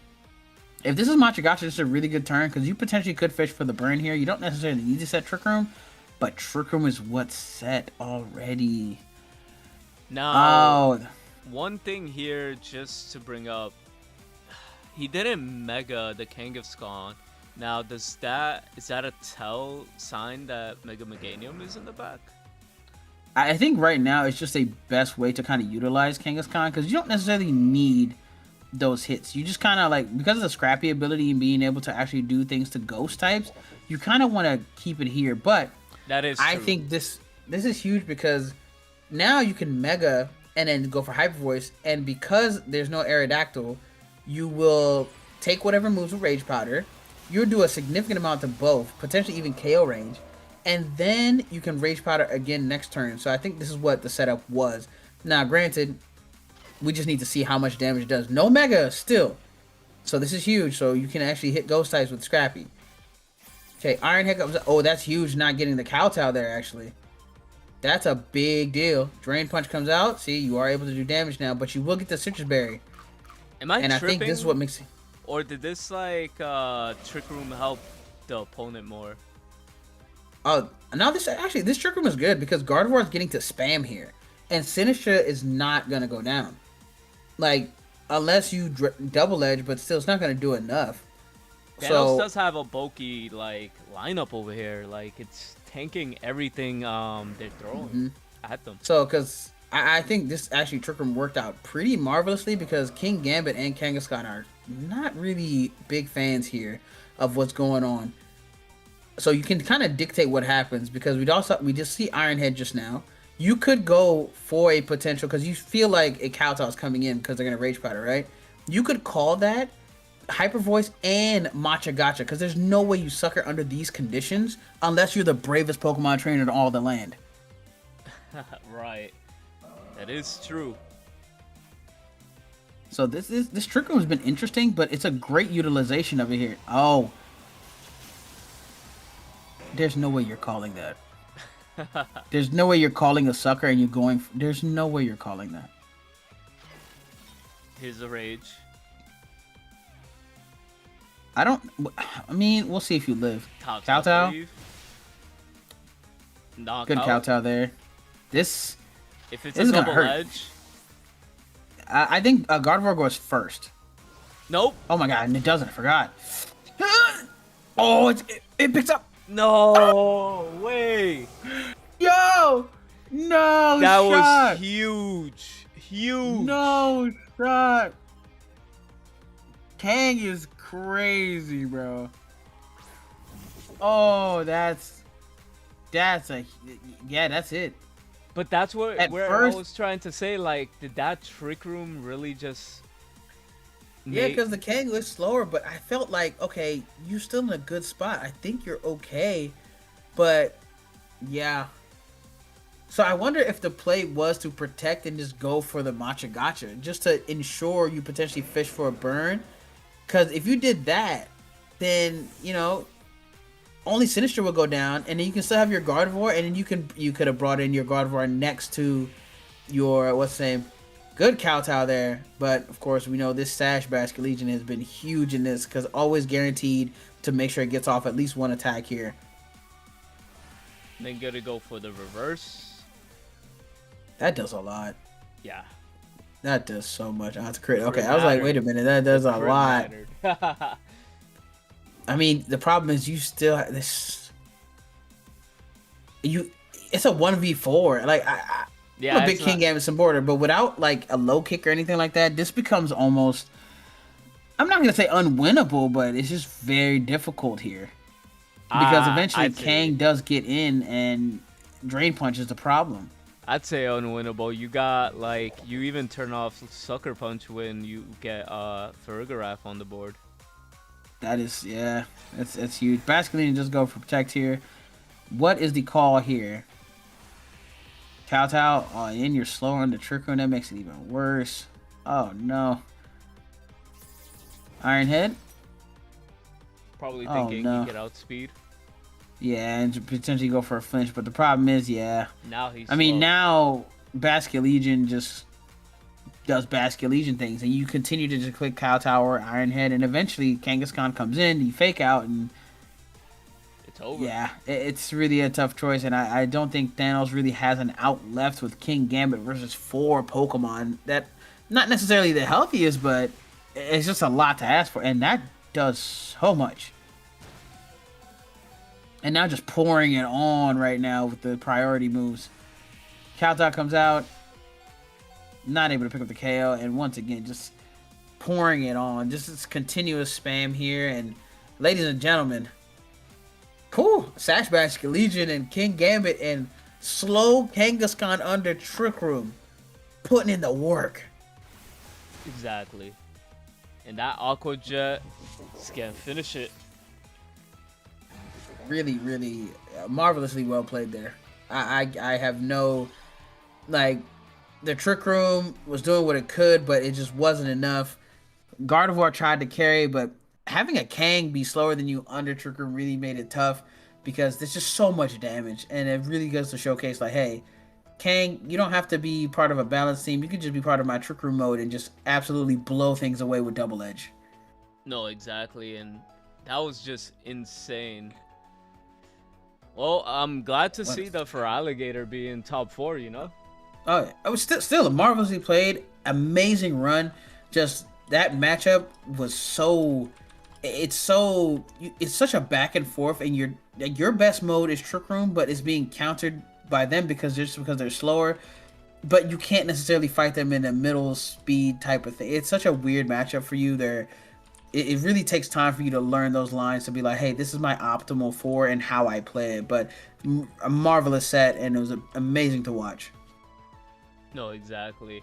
Which brings us to the grand finals, the 2 teams that were resilient, you know? Yeah, it made it through the gauntlet, man. Dude, it's literally gonna be Mega Meganium versus Mega Blastoise. Yeah, like who would have thought? Like in a finals, we say like Mega Blast was the Mega Meganium. You told me that, I would have been like, yeah, I'll bet you five. Like, what do you mean? There's no way.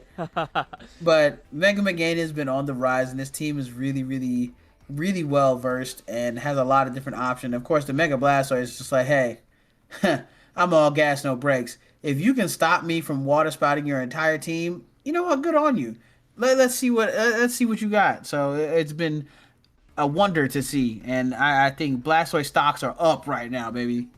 Let's get into the team preview here so we can take a quick peek at what's going on. And here is the Sneasler, Blastoise, Basculegion, Mousehold, Aerodactyl, and Meganium. This thing is insane. Like, overall, just having the what do you call it? The Focus Sash on the Aerodactyl, which is basic. It works really well. You have the Tailwind, Dual Wing Beat, Rock Slide Protect, Meganium, you know, the Solar Beam, Dazzling Gleam, Weather Ball Protect, a Mousehold with the Taunt. We all seen Taunt comes out and pops off when people least expect it. Exactly. Faint also putting enough damage on Pokemon in order to get like the knockouts of move that's slept on. But, you know, today it's proving that it's really good into the meta game. Basculegion doing Basculegion things with Choice Scarf. You definitely want it to be the first thing. Blastoise, the GOAT. You already said everything you wanted to say about it, right? Shell Smash, Water Spout, and pairing really well to Friend Guard, right? Yeah, I think that's the one thing about, because Sneasler, Aerodactyl, Meganium, even Basculegion, all of them benefit so much from Friend Guard being able to redirect damage, unless it's like spread. And even then, when it's spread, it's like, okay, cool, Friend Guard, I reduced the damage, and I can still outpour maximum amount I possibly can. We've seen that with Blastoise, with the Water Spouts, we're able to tank damage when it shouldn't, and still be in green health. So like the Water Spout even does more damage. So it's really a great way to shut down any type of, you know, like, oh, I can do a lot of damage. That's fine. I can help my boy out. This is what friends are for. And then being able to feint, because we saw it versus the Whimsicott, being able to pick that up before it even got into any shenanigans. And then Follow Me is just really great. Like, it has everything you need. And being that fast, Choppleberry allows it to live always a close combat from Sneasers, which are the problem. So, really a really well done team. And even we've been seeing a Blastoise mode, but even with like a Meganium mode, it still works perfectly. Oh yeah, without a doubt. And I'm excited to see how this team plays into the next one that we just saw with Kangaskhan and Meganium. Kangaskhan has been popping off. He's not scared to bring in the Meganium regular too, without Mega involving it. Like, I never thought this combo would be the one that kind of just like would kind of shut people down. But we already know how good Farigiraf is, being able to, okay, cool, I'm not going to let you do any priority of your own. And then I have my own priority. So it's been kind of that, and this very, very slow Kangaskhan been putting in the work. So this is an amazing way we've seen Kangaskhan be utilized, because Kangaskhan normally is like a balance mon. It's like middle tier speed, so that way it can take advantage of not Trickle, but Tailwind. And really, it's been like kind of perfect. And I think the one thing that's been very interesting that kind of has been really the showcase and the star for me is the Sash Basculegion. It really is. Being able to guarantee I will get 2 turns no matter what it's very problematic, because then she's like, hey, I'm gonna wave crash, because like not just that, I can get a defense drop on on liquidation, excuse me. I don't have to take the recoil from wave crash. And honestly, it's been, every time I keep seeing it, I'm just like, well, it's in a bad spot. Oh, there's Sash.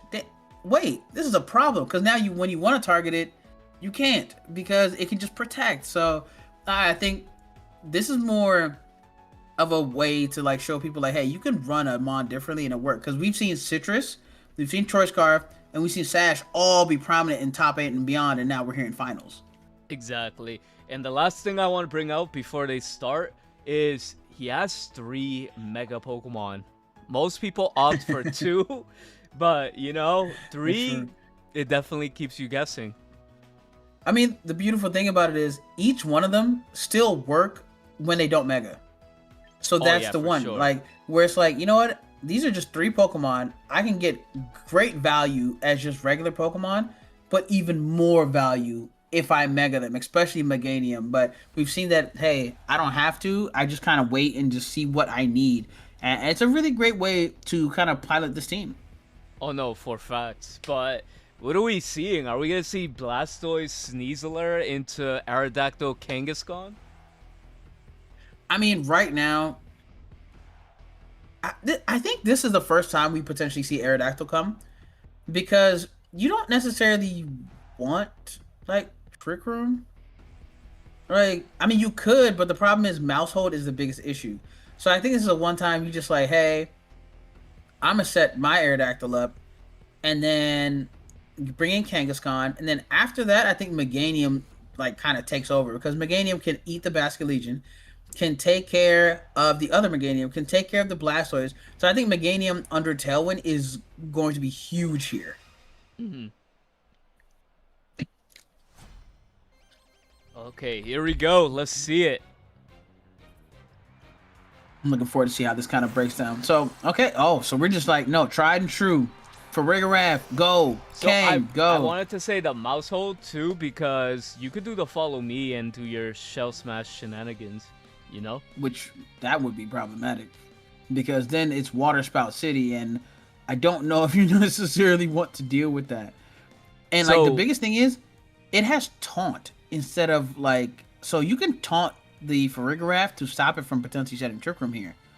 that it is also true, but fake out, do you want to potentially protect and then get faked out? You know, that's another situation that we could be seeing.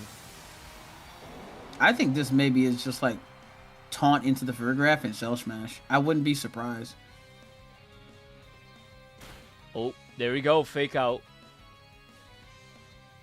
It could be Water Spout right here. Oh, right off the bat. Yeah, just to get off as much damage as possible, just in case. That's Yikes! insane. Yikes! Oh, oh my goodness gracious. Trick Room or not, follow me, Water Spout, full HP. That did a lot. Oh wow. What do you even do now? Follow me, Water yeah. Spout. That's what you do. Because like this would just be Drain Punch, and that's okay. Like it's fine. Psychic comes out, and plus you have Chople Berry. Oh yeah, it ate. Yeah. Oh, Yep. that's a crit. Because I was gonna say you should live that, and then Oh my God, is slow. it's not gonna be a 2-for-1. It's just gonna be Yo. a two. I mean a Yo, the even Blastoise trade. is slower under Trick Room. Well, I did not expect that. I did not. Because we've been seeing this Kang be so slow. It never crossed my mind that Blastoise would be like, yeah, I underspeed and I Water Spout anyway. That's actually huge. You know what's even crazier about this? He gets to follow me at least one more time. This is... Okay, so we do know King Gambit is the slowest thing right now, currently. So, do you just... I think you potentially just, like... Because, like, Blastoise, you don't want to protect, but, like, you don't want to give up Blastoise. It doesn't make any sense.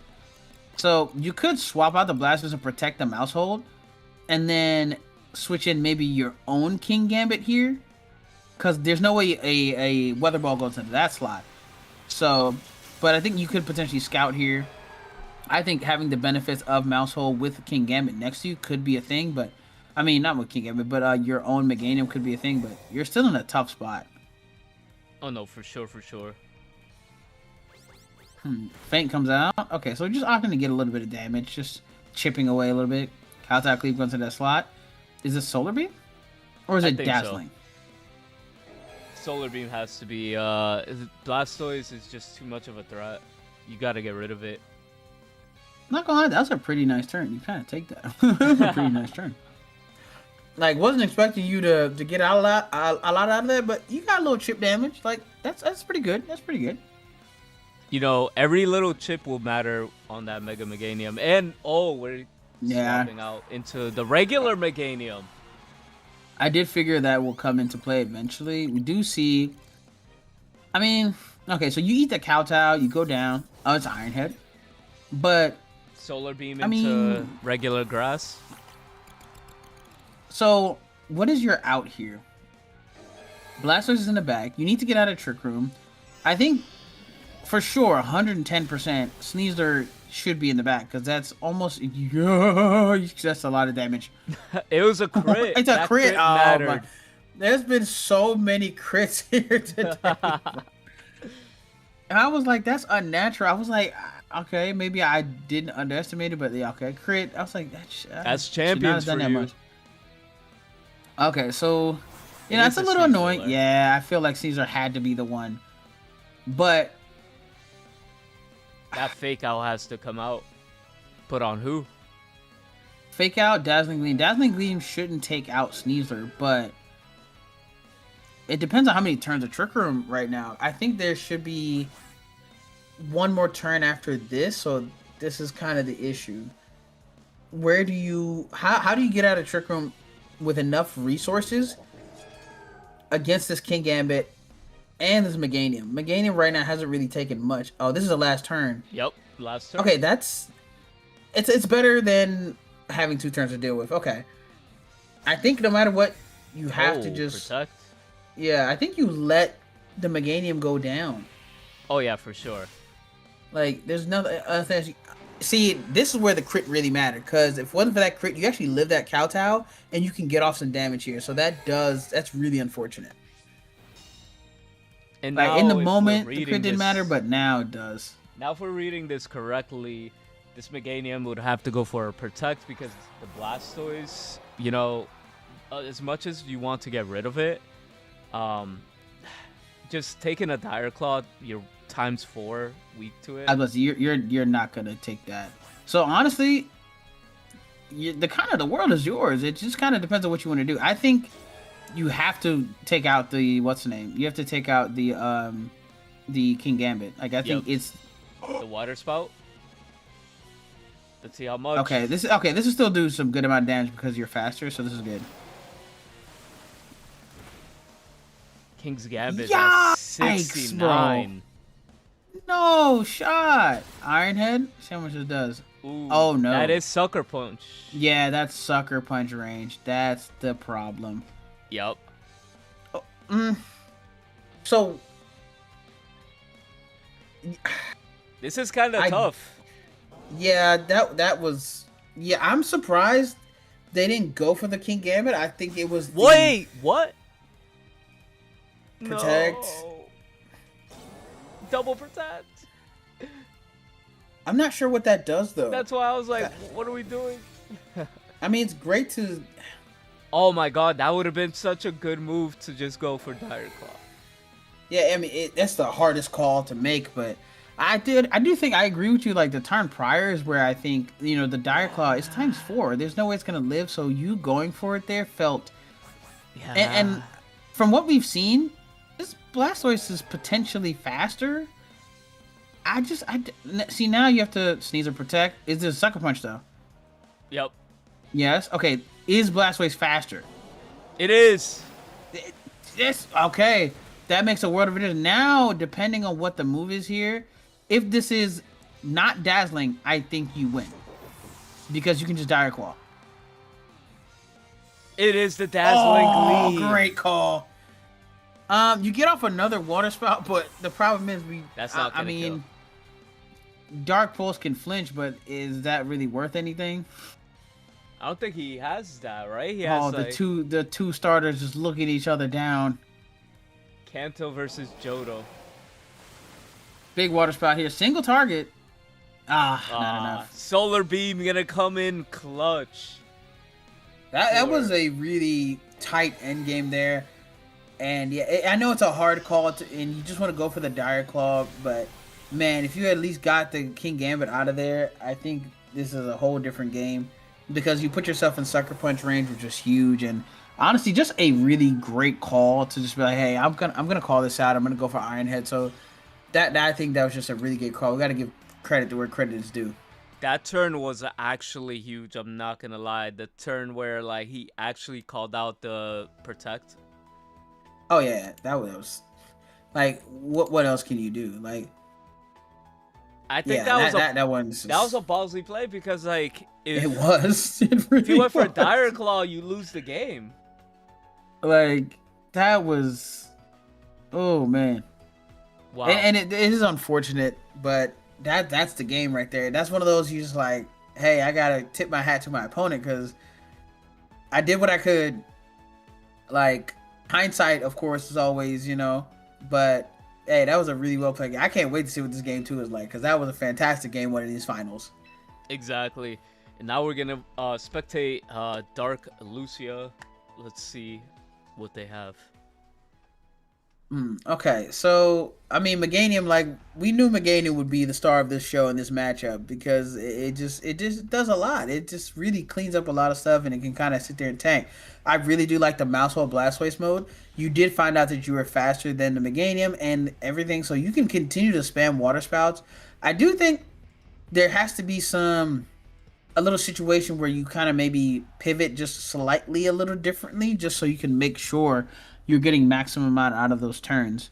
Um, Honestly, respects for him bringing regular Meganium just out there. yeah. Hey, listen, I think what's really interesting about that last match, if it wasn't for the crit, the Meganium lives that kowtow, and then they could potentially get the chip damage just needed on the King Gambit for the Blastoise to clean that up. So that's what the huge difference is, I think. Nah, without a Oh doubt. man. 25 seconds on the clock. That both players are really thinking hard right here. I mean, yeah, that game one was intense. So every thought in line matters. So these leads got to be important. Are we gonna see the Blastoise Mousehold? Because that was actually a great lead for the Blastoise player. So, Yeah, the amount of damage that thing did was not to be yep, played with. Yeah, there it we see it is. again. Meganium is coming out right off Oh, the bat.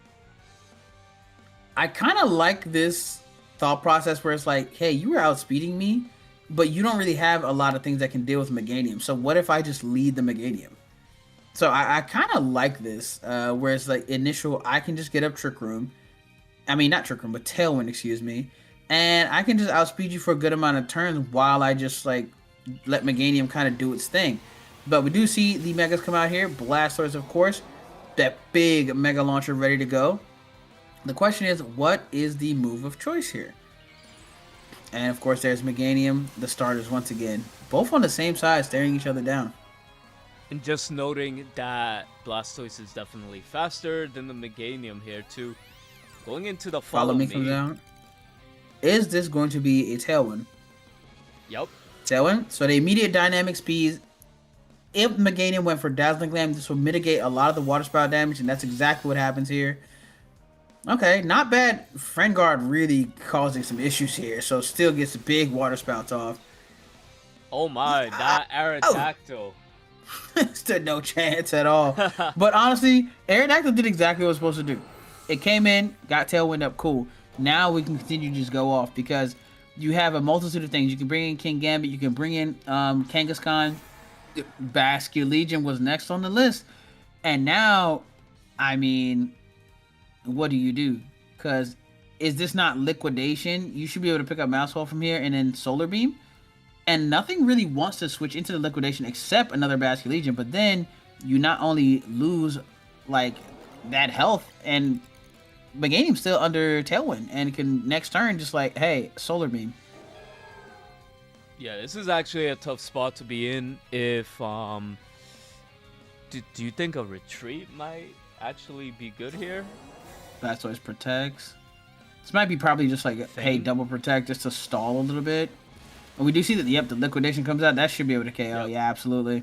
Exactly how you called it, because we could probably see Yeah. the solar beam come out now.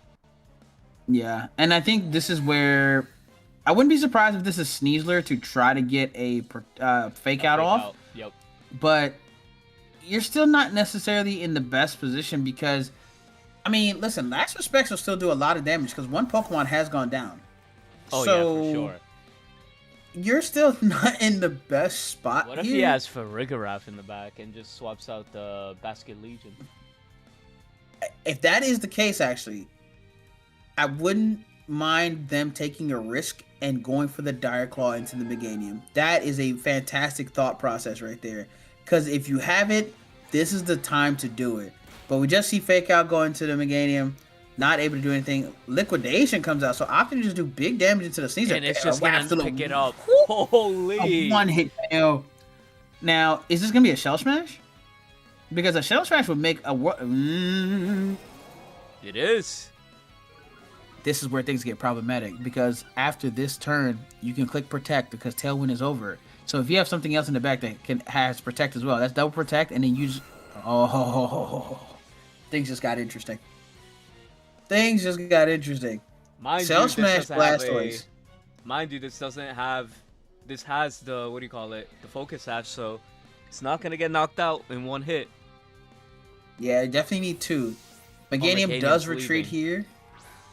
King Gambit. I like the King Gambit call because Sucker Punch with those drops will make a huge difference here. Sucker Punch. Is this going to be Liquidation? Okay, just double Protect. Just make Blastoise Shell Smash not effective. Yeah, went for the I Last really Respect. like that play. Yeah, I think Last Respect was always kind of like the play you wanted to do there. I think it makes sense, but like still, once again, like Blastoise having those drops because of the Shell Smash and not having Friend Guard or any way to heal is, I think, the biggest concern here. Because, I mean, you could go for Dark Pulse and just go off of that, but then you're asking for, like, Aerodactyl and, like, a low-health King Gambit to, I mean, low-health Blastoise to try to, like, get through this King Gambit, which is very difficult to do. Aqua Jet comes out, doesn't do a lot, but the Sucker Punch definitely will. Sucker Punch. Oh, wow. It just drops, for the yeah. Blastoise. It just drops. Definitely understand there for sure. That is kind Dual of Wing crazy. Beat. Oh, that doesn't do enough. That's unfortunate. Yeah. Oh, It was such a... yeah. I completely understand, but that, ladies and gentlemen, that was just a fantastically played game just now. The Blastoise, unfortunately, not having other ways to really get out a lot of damage.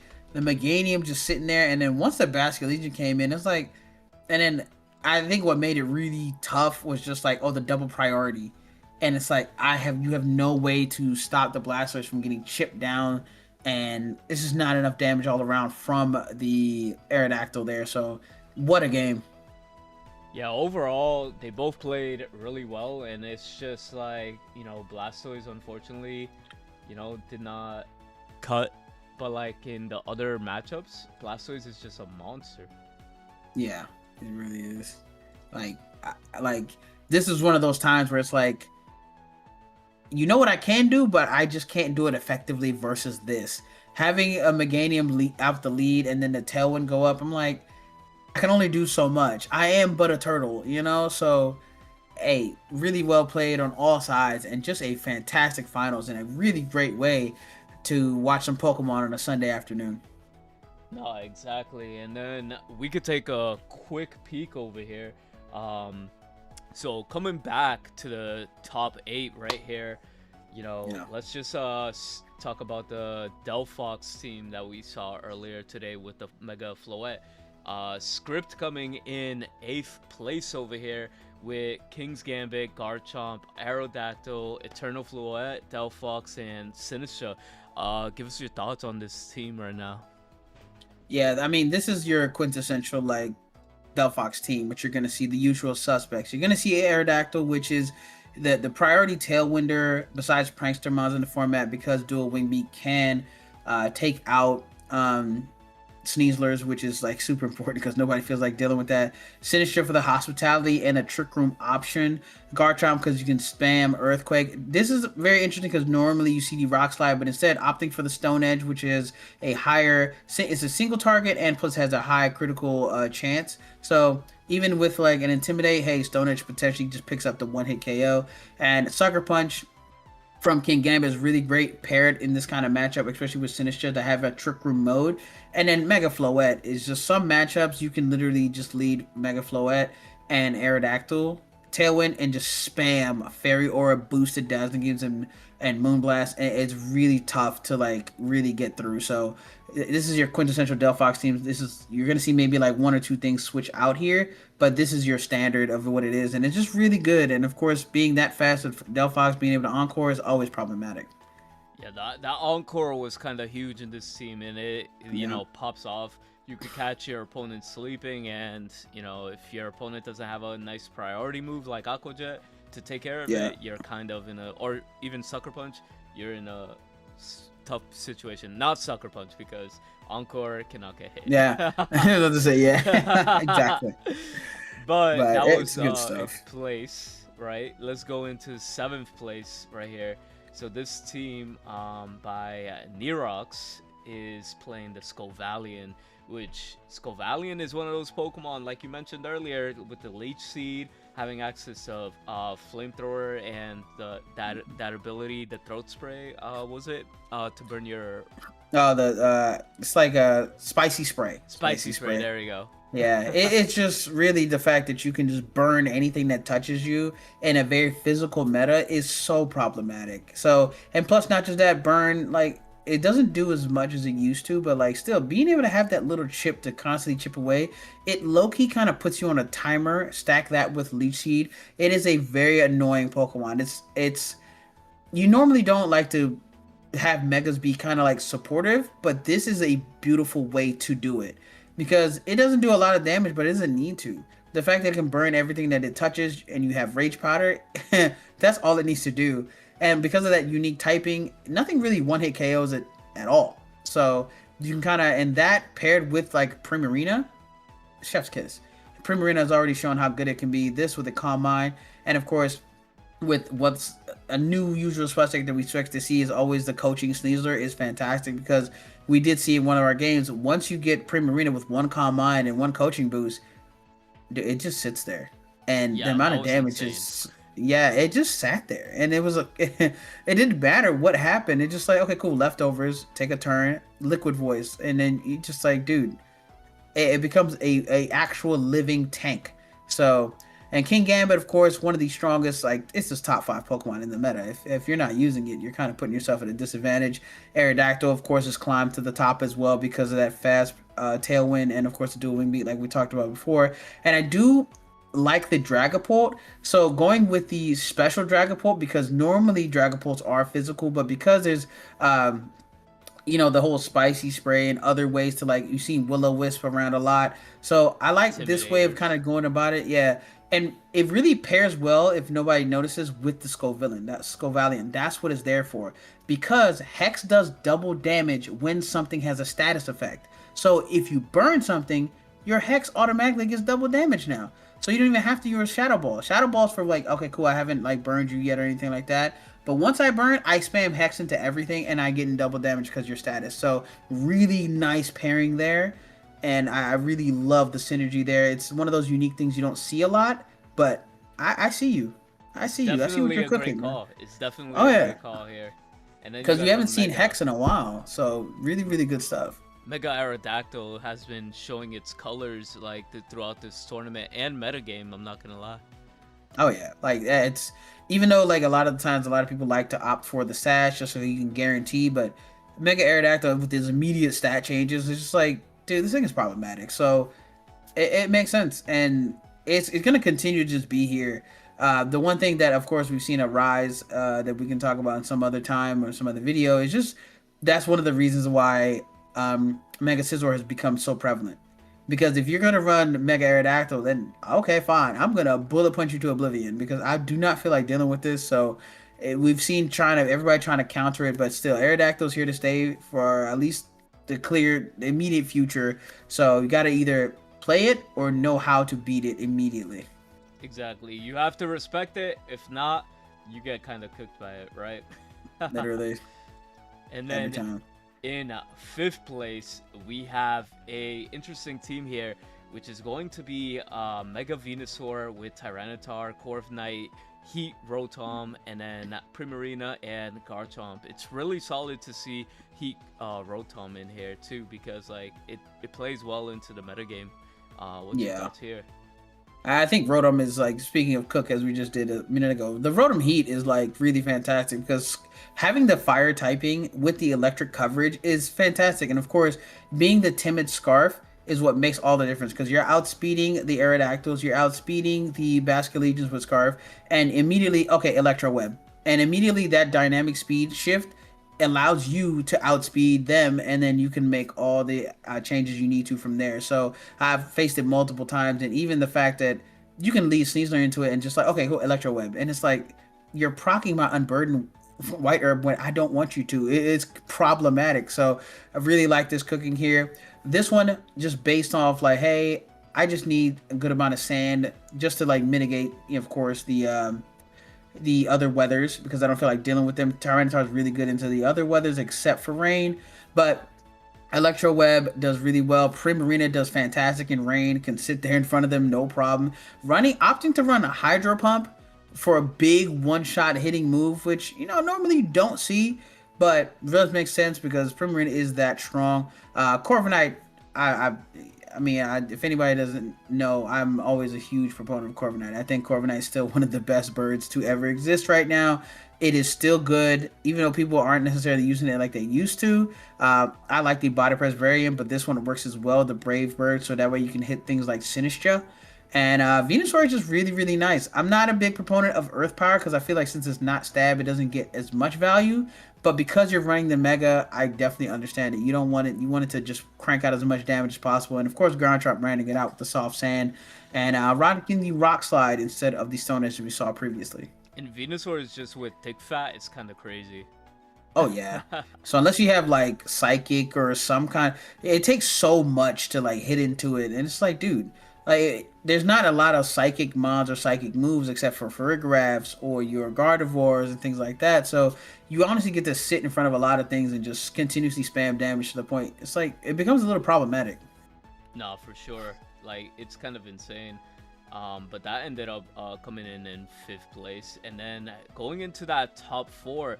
If you recall, this Alolan Ninetales and Mega Lucario team. Remember, unfortunate, it did get blasted away by the Blastoise, but overall, Yeah.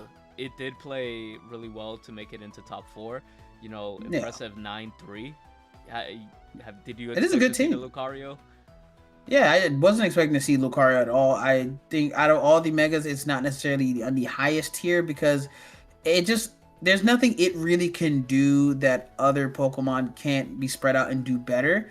But it's cool to see somebody using it because Mega Lucario is pretty strong with the inner focus, not being able to get intimidated, and it really a powerhouse when it comes to just like having steel moves. Steel moves are really good in this format, and of course having close combat is a premier because fighting moves are always a premier in any format. And of course the Milo with the coil hypnosis, so in case you're in a bit of a bind, you can kind of like stall out and just like, okay, let me get some sleep while I try to reposition. But the Ninetales, we've been seeing kind of a really kind of downturn, so it's cool to see it like up this high because we haven't seen it around a lot lately. Really love the freeze dry. And if you're gonna choose a Snowmon, usually it's like the Frostlass, so it's cool to see it make an appearance. And of course, Whimsicott's always gonna be good because priority Tailwind and then Encore is just annoying to deal with. And of course, there are some dragons and some things that don't like Moonblast. So there's a really good team, and just it's cool to see Mega Lucario here. Don't expect to see it very often, but it's cool that people are still out here cooking and trying to make things work that aren't necessarily the best, but it's still pretty good. I will say with the rise of Aerodactyl and the steel types, Mm-hmm. just popping off, I think the Bullet Punch Meteor Mash combo is actually pretty good for the Lucario. The same reasons why Oh we're yeah. starting to see Mega what do you call it? Scizor. Scizor, So yep. yeah. So this is just the same thing. Like you tired of dealing with that? Cool. Let me bring this because I'm not. So it makes sense where we've seen an uptick. I guess they're not a fan of bug types. So yeah, why not go with a fighting type? Because you kind of need it on this, and that's exact. It covers both. Gives you the steel, Yeah, gives you the fighting fighting you plays need. well into the Yeah. meta right So now. And then Milotic with the exactly. Coil Hypnosis, your favorite. Um, Being able to scald, potentially burn things, and just sit there and recover. I'm like, dude, get off the field, man. Like, so I do understand his plays. Do I Yeah. like it? No, but yeah, I get it. Yeah, I it get it. happens. It happens. That which brings us to third place. We have the Ah, Feraligatr, the GOAT. I'm gonna let you just talk because I know you love this too.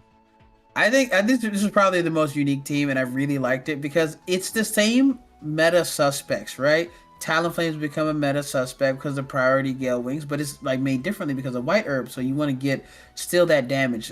People are opting not to put any items just so they immediately always have the acrobatics damage that can KO and is priority.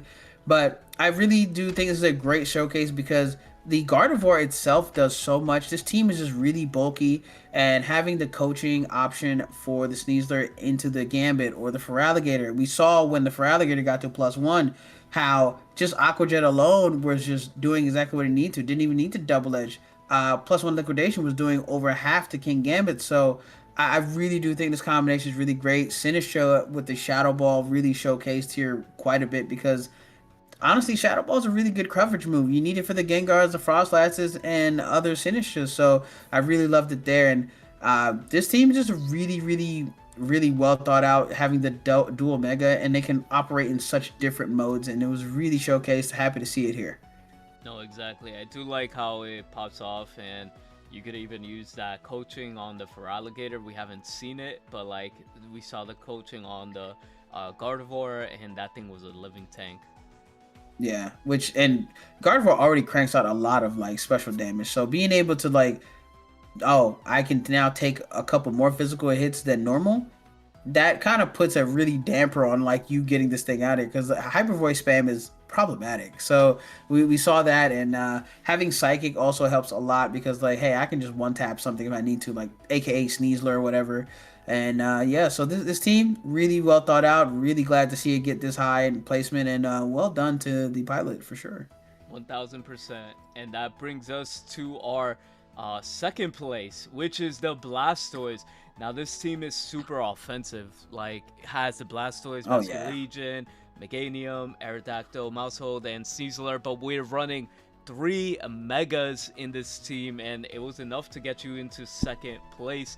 And Blastoise Shell Smash Fake Out, what do you call it? Shell Water Smash. Spot and Dark Pulse, yeah, with Mega Into Follow Launcher. Me too. So Yeah, I think one of the biggest things about this team was, man, shout out to the family, bro. Nothing more powerful than family because Mousehole held it down. Friend Guard was huge. Like every time we saw it on the field, it was like, oh, its part is gonna take a lot of damage. No, Friend Guard. It's like you forget how, it is like I think the only Friend Guard user I think we have because Clefairy's not here. So being able to showcase it like this, I was like, I kind of forgot like how strong Friend Guard is. And like, so this, I wouldn't be surprised to see more of an uptick here. And because of how fast it is with Taunt, Super Fang, this wasn't even running Super Fang. This is running Faint. Faint able to pick up those cheeky KOs on things that are like living on 1 or 10 HP. So really, really nice here. And Meganium, of course, being Meganium. Meganium, I think, has become like a star lately. Everybody's understanding like, no, it's really good. Mega Soul is a great ability for it, and it's been working out perfectly. Basket Legion, we already know about Basket Legion, so like there's not much else to say about Big Bask. So, and yeah, this one opting for a Protect Sneasler just to be on the safe side. But honestly, really great stuff. And I think the one thing about this is the Mousehole and the Blastoise combination really, really well thought out and was doing tons of damage. There's some teams that just cannot handle Water Spout, Friend Guard Water Spout, and it showed. yeah, without a doubt. Which could bring us to our number one team here. The champion. The champion running the Mega Meganium, Farigiraf, Aerodactyl, Kangaskong, Basket Legion, and King's Gambit. This team has the greatest synergy right now that we've seen. Like it puts Mega Meganium in a position where it almost seems impossible to like destroy it, right?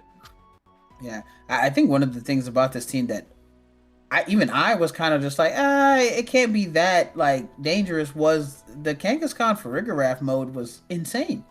Every time we saw it, it was like, dude, this is like probably under Trick Room, turn ones. It was like, dude, this Kangaskhan is putting in the work. So, and then I think the one thing like I keep mentioning because I think I'm not sure if it's like the number one Pokemon right now in the format, but The Sash Basket Legion has my attention. I sometimes I don't like clicking Wave Crash, so having that liquidation and being able to make sure I guarantee live extra turn and stuff like that with just a Sash, huge, dude. So and then listen, they piloted their King Gambit to perfection. Each match we go back and watch, they put King Gambit in all the right spots and made the right calls. And this team is just really strong. I mean, I've been trying not to run for Rigraff, but I understand how strong it is because I feel like Rigraff doesn't make the game fun, man. Let me fake out, bro. Like so, Yeah. but I understand how good it is, and of course, Aerodactyl. You know, like we've talked enough about it, but honestly, the Sash Bastion Legion and the Kangaskhan really kind of stars of this show that I wasn't expecting, and Meganium just here and look, Meganium was out there like Blastoise handles all these guys. And then Meganium was like, "Don't worry, I got this," and just like sat in front of it and just like, "Don't worry about it, I'ma check it." And that's exactly what happened. Meganium supporting the team, carrying the team on his back, while his friends cleaned up to make sure that Blastoise couldn't just run wild. Exactly, and basically this team, I would say, could be tough to pilot because, you know, bringing in two Mega Pokemon into like a match, you're gonna have to basically, essentially playing with a mini handicap without a item per se. You know, the Aerodactyl, if you don't choose to Mega, it's probably gonna get knocked out in one hit. Like, you know. So that's another thing. Yeah. As long as you can get your value right, whether it be like getting your Tailwind, your Fake Out from Kangaskhan, or you know, I don't know that much about Meganium as getting value as his base form, but yeah. I mean, sometimes you gotta just kind of throw it in there and just see what happens. You know, just like, hey, I need you to kind of tank some damage. Like, you're not gonna be a Mega, but just go out there and spam some Dazzling Gleams and help us out. For sure, for sure. And there is one last thing I did want to go out and, you know, cover, because it would be criminal almost not to. So there's this 6,000 person tournament going on right now, but I know it's still going on. And one thing we have to check out is just the meta game, because this is going to impact the ladder for sure. And that's just like what I want to cover. The metagame here just looks insane. Out of the 6,000 players that are in here, you know, Sneasler took the cake. It's 3,090. It always was. It always was. I'm not surprised at all. I'm not like, I've been, since this format's inception, as soon as I saw Sneasler, I'm like, oh my gosh, we're gonna have to deal with this. I am actually kind of surprised at like Incin being this high. I think there's some other things better, and even Garchomp I think it was like a lot higher than I expected, but it makes sense. But I mean, Sinistra, King Gambit, Basculegion, those are Aerodactyl, they make sense. They are so good at what they do and what they can do for your team, and you can run them a multitude of different ways. I mean, Sneasler I think is, yeah, it makes sense. It's number one. It does everything. Fake Out, Close Combat, Dire Claw, coaching, whatever you need, and Unburden, so you can even potentially outspeed certain things even when they have Tailwind. It just makes sense. And like, it's a huge drop from it's that strong. Incin is great, but it just, when Sneasler is a thing, of course that use is gonna go down. King Gambit, of course, being right there, because it's like, oh yeah, I don't feel like dealing with fairies. I don't feel like dealing with psychic types or anything like that. Delphox, I immediately check. Incin, if you come in, you give me a boost. So, and Sinistra, like I said, I think Sinistra is the best Trick Room setter. It can live a Kowtow Cleave from King Gambit. Machagacha can potentially burn. I think it is the premier Trick Room setter, and there's no reason not to really count it as the best one. The only other one, of course, that is better is Farigiraf, and Farigiraf doesn't necessarily fit every team, but Sinistra pretty much can, especially with the hospitality. It really, really great combination. Kind of impressive seeing, like, you know, Floette only being 758 usage, you know. I feel like a lot of people don't have it. I feel like a lot of people didn't finish GA, so they don't have it. It is a tough Pokemon to get. You have to win like 319 battles post game, And I mind you, think that's almost like the most paywall Pokemon here. it's like $70, get the Floette, that type of Yeah, situation. Um, exactly. Wait, but like here too, one thing I do want to bring up when it comes to weather, Tyranitar is number one in the weather, and then we got Yeah. Pelipper, and then Charizard. Yeah, Literally, Charizard's up there. He's like, I where think, are no, we Charizard's in at? the top 10. He's all Is the way he? at the top. Well, Yeah, okay, he's like he's top right 10. under Charizard Milo was or number something like that. 10. Yeah, there you go. I Yeah. mean, let me re-say that. Charizard is still at the top as weather. Tyranitar second, and then Pelipper third. Like the rain is nice, but Mhm. sun and sand is basically dominant. Yeah. I mean, yeah, they have the easiest things to maneuver, and they pair well with so many other things. Whether when it comes to Pelipper, it only pairs well with two other Pokemon really, really well when it comes to that. Well, maybe three. So that's Mega D-Knight, that's Articuno, and that's now Scizor. But that's three very specific Pokemon, which so it's not as versatile as the others. And the one thing I wish we could see on here is just like how much of a split it is between Charizard X and Charizard Y. Because there's always some people who try to run Charizard X, especially now that there's like shown that it can have success. I wonder how much of that is actually Charizard Y, because I would guess that Tyranitar is still actually like higher usage than Charizard Y because you have more applications with Tyranitar. So, but that's just me. I could be wrong, but I just feel like Charizard Y is being so targeted that nobody wants to deal with it. I mean, we have Rock Tomb Sleezer now because of this. So Yep. we're not, people don't want to deal with it. So I think because it's being so targeted, like Charizard Y significantly has dropped. And it's still good. Like, there's no way around it, but you have to be way more careful. You can't just spam it anymore. Exactly. And that's pretty much it. How the meta is developing because honestly, rank is gonna be heavily influenced by these tournaments that are out here on Limitless. People are gonna see results. People are gonna bring them on the ladder. So even in the in-game, where you could view the top 10 Pokemon usage and how their EVs and whatever our spread is. Now overall, this is what I think how it's gonna stay for the upcoming weeks until we get indie results. So Yeah, that's gonna be the first one where it's like, okay, what's the real?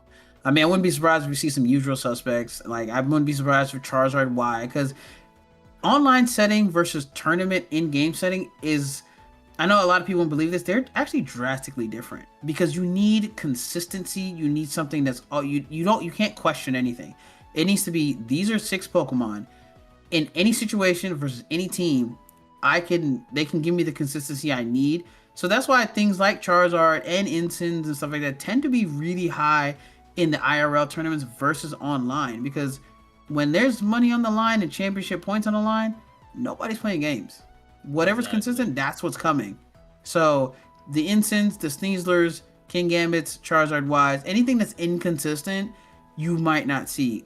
Even an Aerodactyl, as good as it is, you may see a downtick in actual tournament play because it's so easily targetable. So don't be surprised by that. Exactly. But it's definitely gonna be very interesting. But yeah, I feel like this is a Well done. great way to segue at the end. Thank you, Slim, Amazing for coming tour. out. Of And course, always pleasure. make sure to follow Big Slim everywhere. Twitch, YouTube, TikTok. Subscribe to the channel as well here. And pretty much we'll see you for the next run. And yeah, pretty much it. Yeah, man. Good stuff. Really great tour today. Exactly. All right, we'll see you next time. Peace.